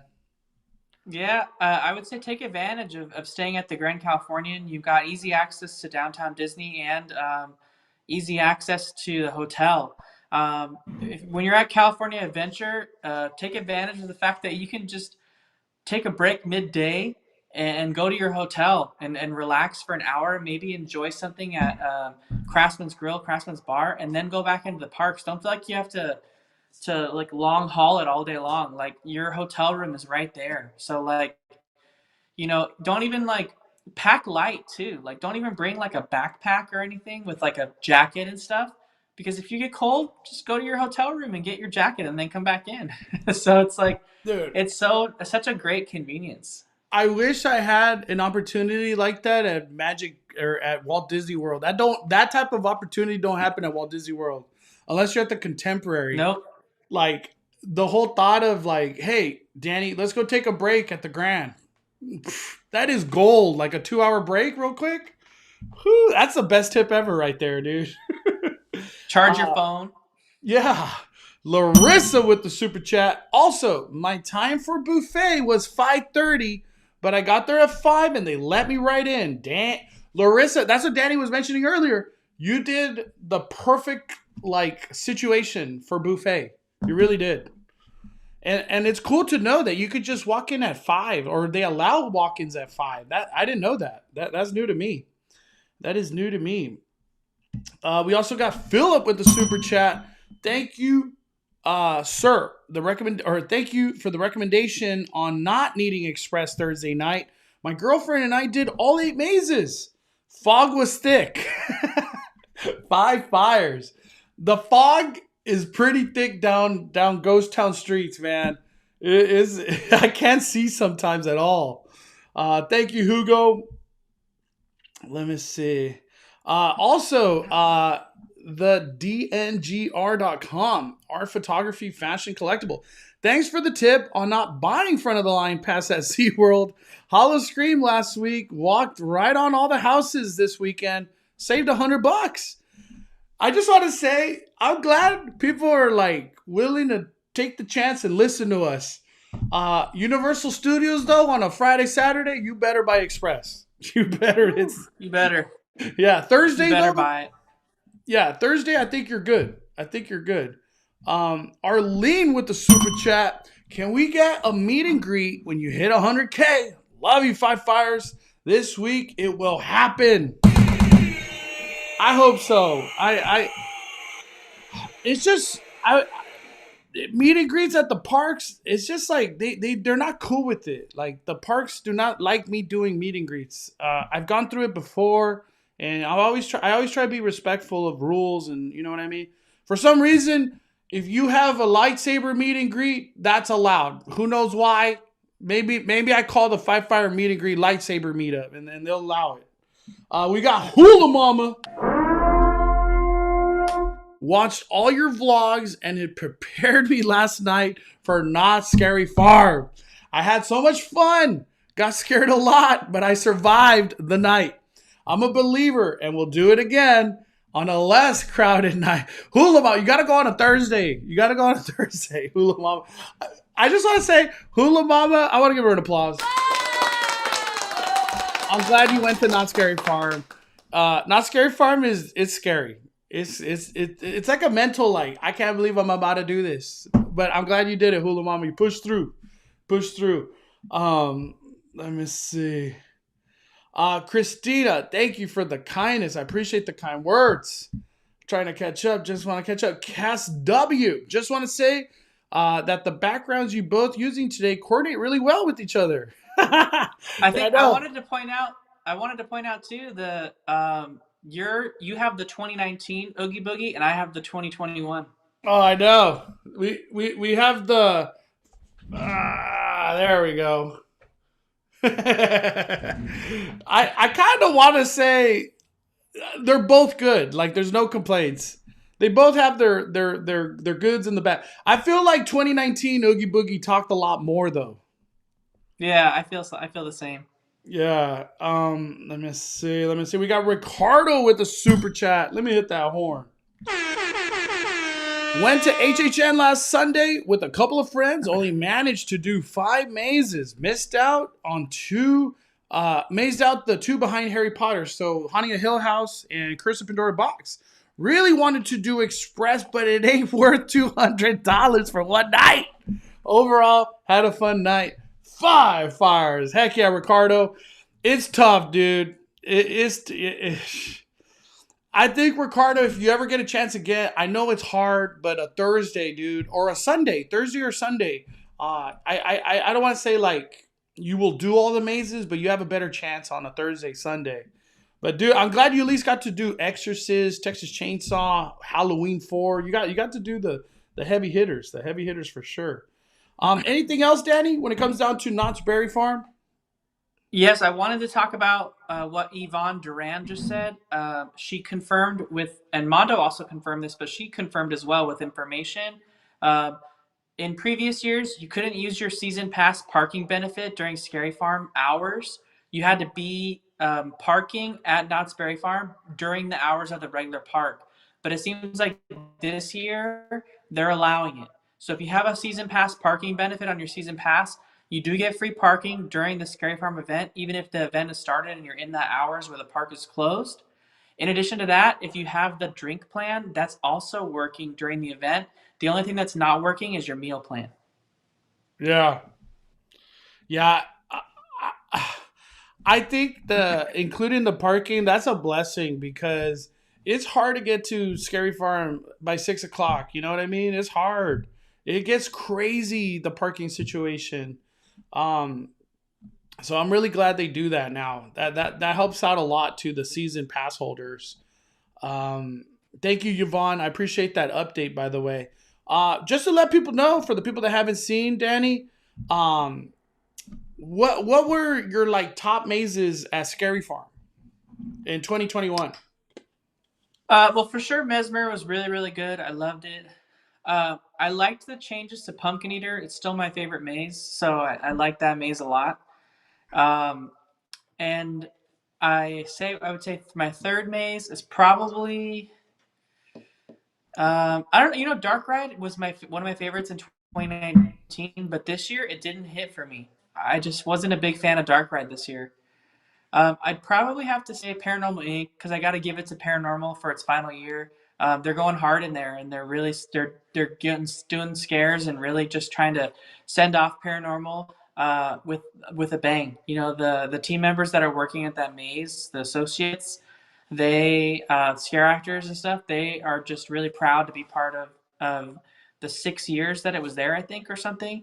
Yeah. And they're sad to see it go, and they're really making it go out with a bang. Yeah. I'm excited for next year's Not Scary Farm because we lost Special Ops Infected. I hope something comes that's similar to Special Ops Infected, but I feel like the change is going to be real next year. But my favorite houses this year, I still kind of want to say Mesmer's number one, just because of all that craziness that came in there. But I almost like my heart still says I enjoy Origins the most. For me, you get the Catawampus, Sarah Marshall, this like lore of Ghost Town. I don't know. For me, I have to say Origins is like the one I enjoy the most, but Mesmer is the craziest. And then number 3, if I had to say, oh, that's hard. Oh man, Pumpkin. I'm gonna have to say Pumpkin Eater. I can't believe I'm saying that. I really enjoyed Pumpkin Eater. I can't believe you're saying it either. I was a Pumpkin Eater hater, but they did a great job. The actors in there and just ending it with the hollow scare zone. Pumpkin Eater's badass. Thank you, Roberto. I appreciate your membership for 3 months, man. Seriously, that's what I'm talking about. Appreciate the kindness, dude. Let me see. We got Celeste with the super chat. can't wait to make that cake for you. 100,000 at Cakes by Celeste. I just can't. I still can't believe 100,000, man. It's like for me, like in my heart, I still feel like I'm the guy with like 1,200 subscribers, and I'm just grinding every day. Like I feel like that guy. I don't have like a big head or nothing, and y'all know me. I stay humble, man. I stay humble and grinding every day, every day. Thank you, Celeste. All right, Danny, that is it, man. Any closing thoughts? Any closing thoughts, Danny? We got some people in the chat. They want to know a few things. So no, I won't be going to Walt Disney World with Mondo and Mystery Bay, Noah and Chris and everyone. I'm going to be holding down the fort here. I will be headed to Walt Disney World during its 50th, but Christmas time, I won't be there right now. Mondo's going to be covering the kickoff of the 50th event. He's got a lot of stuff planned. People in the chat monitor are wondering if you're going to be going with Chris. Yes, Chris is going. And they also want to know if you're going to continue your nightly recaps with Chris like you did last time. Well, this time I don't. Well, Chris will for sure be involved, but Mystery Bays. I'm kind of. I don't want to say Dude, Chris I am top so liver. I was gonna say, Daddy. I kind of want to bring the focus of Mystery Bay because it's her first time to Walt Disney World. Yes, I'm so excited to see the nightly recaps with Mystery Bay because I want to see what her perspective is as a first timer. Yeah, Danny has got this experience with me, and I'm gonna get this experience now with Mystery Bay, where you get to see Walt Disney World through a person's eyes for the first time. Because I'm telling you, Walt Disney World, you don't understand the grand scale of that theme park until you're there, and until you're in this like Walt Disney World city. And I'm excited to see and experience Mystery Bay's first experiences on everything. I'm really curious what park is her favorite, Danny. Is it going to be Animal Kingdom? Is it going to be Hollywood Studios, Magic Kingdom, Epcot? I kind of feel like it's going to be Epcot, but we will see. We will see. Yeah, if I know Mystery Bay, I think it's going to be Epcot. Yeah. I do want to say, for all the people that are gonna tag along with our adventures in Walt Disney World, I don't know if we're gonna bring a lot of travel info because this is a predominant 50th celebration. So we're gonna be covering the merch, the food, the characters, the new fireworks show. Isn't there a new parade? No new parade. They don't even have a parade yet. They still haven't had one. Disneyland was the first to have it. Or is it a cavalcade? I feel like there was something 50th celebration. I don't know. We're going to, whatever the heck there is 50th, we're going to cover it. Epcot is going to get kind of Spaceship Earth is going to have its own luminescent. Yeah. The tree, is it called the Tree of Life, Danny, at Animal Kingdom? Yeah, so all 4 icons from the parks will have their own beacons of magic moment. Now, we don't know how long that moment is. From the testing that we've been seeing at Epcot, it looks like it might be pretty long. Yeah. And we've seen shows on the Tree of Life at Animal Kingdom before, but it's going to be the Tree of Life having its moment for beacons of light. It's going to be Spaceship Earth.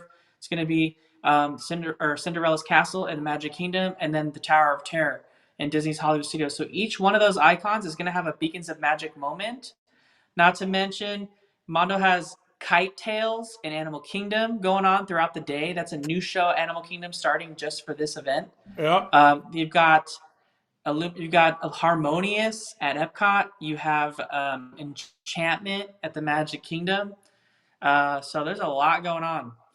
Yep. And we are taking our adventure to Universal Orlando and Busch Gardens, I think, too. So we got a jam-packed day. I want to give a big shout out to the Schmoofs because he's going to help us out with a lot of this coordinating and craziness. And from what I have heard, I think we're going to have an Ohana video. So if you guys don't know what the heck dang. Ohana is, yeah. You know, I do have to say, I'm gonna miss Danny a lot. I was really looking forward to Danny coming with us. Not just for Danny and all the fun we have, but Danny's freaking knowledge of Walt Disney World is impeccable. Like there's no better tour guide than Danny. Danny is the tour guide of Walt Disney World, man. We got John But yeah, Booth with the super chat. Oh, we're gonna say Danny? I was just gonna say I'm gonna do some updates. After this video, we're gonna post a video on Mondo's channel of updated at Disneyland, and then while they're in Walt Disney World, I'm gonna do some Disneyland updates for Five Fires as well, just to like, kind of keep up the updates while Mondo and Mystery Bay are gone, Thank you, and then Danny. we'll probably kick right back into it as soon as they get back. Heck yeah. John Booz with the super chat. He says, I hope Chris Pratt voices all of you when Hollywood makes YouTube into movies. Thanks for the great night, fire. Push! If Chris Pratt ever voiced me, that's insane. That would be insane. I hope I could be voiced by Leonardo DiCaprio. I'm a Leo fan. But thank you everybody for your guys' support and just another awesome Speculation Sunday. My closing thoughts, I'm very excited and staying positive for where we're all going in this Disneyland adventure with Disney Genie Plus, this new construction, a Christmas foodie guide, Merriest of Nights, Magic Happens returning. Hopefully, Fantasmic, the monorail's returning. I'm guessing November 5th through the 12th, somewhere in that time period. We got a lot of stuff returning. We might get Thunder, Nemo, monorail. All of that might just come bop, bop, bop, bop. And then maybe all the construction walls go down in Toontown at the entrance and all. There's just a lot of stuff happening. Yeah, and yeah, and don't forget too, the first night of Merriest Nights is November 11th. We will be there for that, and that's also Veterans Day weekend. So that's going to be a busy weekend at Disneyland as well too, and it's also and the day after Merriest Nights is the first day of the Christmas season at the Disneyland Resort. So there's a lot to look forward to on Five Fires YouTube with a lot of content coming up. So yeah. All right. But yeah, I think that is it. I had one little announcement I wanted to make too, if Mondo was okay with it. No, of course. I was just gonna let everyone know. For those of you that first started following me, maybe recognized me from doing work with Discover the Magic.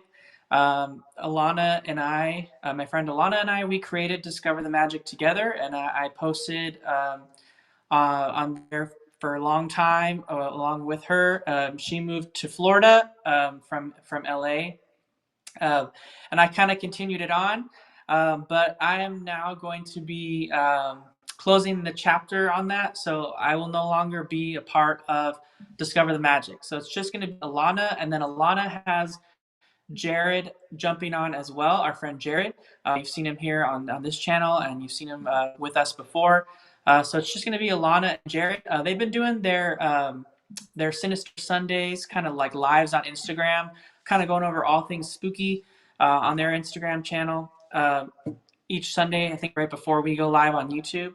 I might be joining them for one of their shows, but I just wanted to let everyone know because sometimes they DM Discover the Magic thinking that they might be asking me a question. But I'm no longer going to be a part of that. I'm going to let Alana take the reins and take over Discover the Magic. So I won't be answering any DMs over there or anything like that. It's going to be fully her and Jared. I'll support them in any way I can as far as giving them content to share and things like that. But if you want to reach me or follow me, it's going to be on Just Ask Danny on TikTok, Twitter, and Instagram only. And then, of course, on YouTube as well with Just Ask Danny.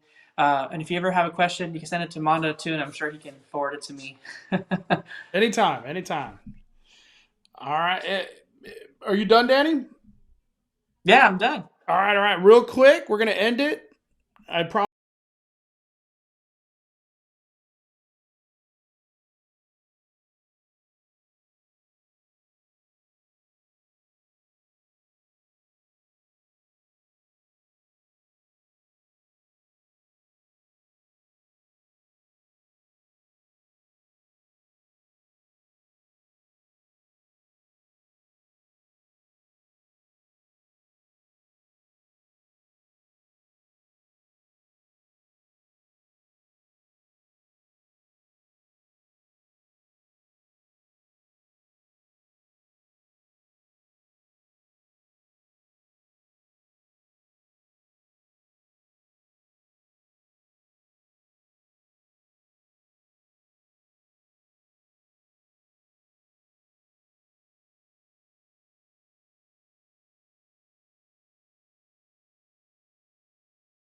That is the Mondo we were talking about earlier, right there. Oh, I miss Fantasmic. I feel like crying. I miss that so much. My goodness, man, so crazy. Oh, I just can't believe it, dude. I can't believe. I want Fantasmic so bad, dude. It's just seeing that little bit right there. You're like, that's my Disneyland. That's the Disneyland I remember right there. But we are a long way away from that. We are a long way away. I know. Oh, man. All right. I think that's it, dude. By the way, thank you for the super chat, Miguel. Mondo, are you going to be doing it? Oh, are you going to say, Danny? I was just going to say, are you going to be doing any sort of travel vlog for you and Mystery Bay as far as your travels to Walt Disney World? Yeah, I'm gonna document everything, dude. I'm gonna document everything. I think as far as I know, me, Noah, Chris, and Mystery Bay, I think we're all gonna be on the same airplane. So Dang, okay. it's gonna be. I'm glad because I think for the most part, except the last trip, I always went by myself, dude. Some lonely travels. So I'm glad I have company. Glad I have company. And before we go, did you want to talk about Speculation Sunday as far as next Sunday? Oh, we're be gonna in Florida. We're gonna do it for sure. Speculation Sunday is not going away. I think I'll just coordinate with Danny, but Speculation Sunday ain't going nowhere. Might be a different time because Mondo's 3 hours ahead. Yeah, I think it might be a little earlier, but definitely expect nightly recaps from our Florida trips, live streams from our Florida trips, vlogs if we have good Wi-Fi. If the Wi-Fi gods bless us, I could upload some videos while we're in Florida. And just expect some 50th celebration Walt Disney World fun. We're there to experience everything the 50th celebration has to offer. So I'm excited. And we got some super chats too. What happened, Eddie? I said we got some super chats too before you go. Oh damn! Let me see. I missed it. Which one, Danny? Did you get John Booz talking about Chris Pratt voices? Yeah. We got John Booz. And then we got one last one from Miguel O. He says, thinking about creating Disneyland Apple Treat shipping service on Shopify for anyone missing Disneyland treats. Anyone be interested in this? I don't know what that is.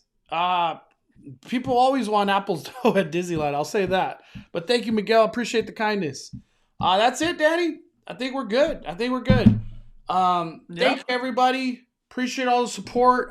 We got as soon as this video ends, there's a Disneyland update video from Danny. So stay tuned for that right now as soon as this video ends. But thank you for all the support and blessings. Another awesome episode of Speculation Sunday. Take all of this with a grain of salt, unless we say it's truth or fact or whatever update. But appreciate you guys. Love your support. We got a big week ahead of us, and let's start Monday strong, everybody. Let's start Monday strong. We are faring it down. The Cali Bay, and just as Danny are calling it a day, I'm the main host, Mondo. Wait, Sabrina, you can take a hydro flask. Out.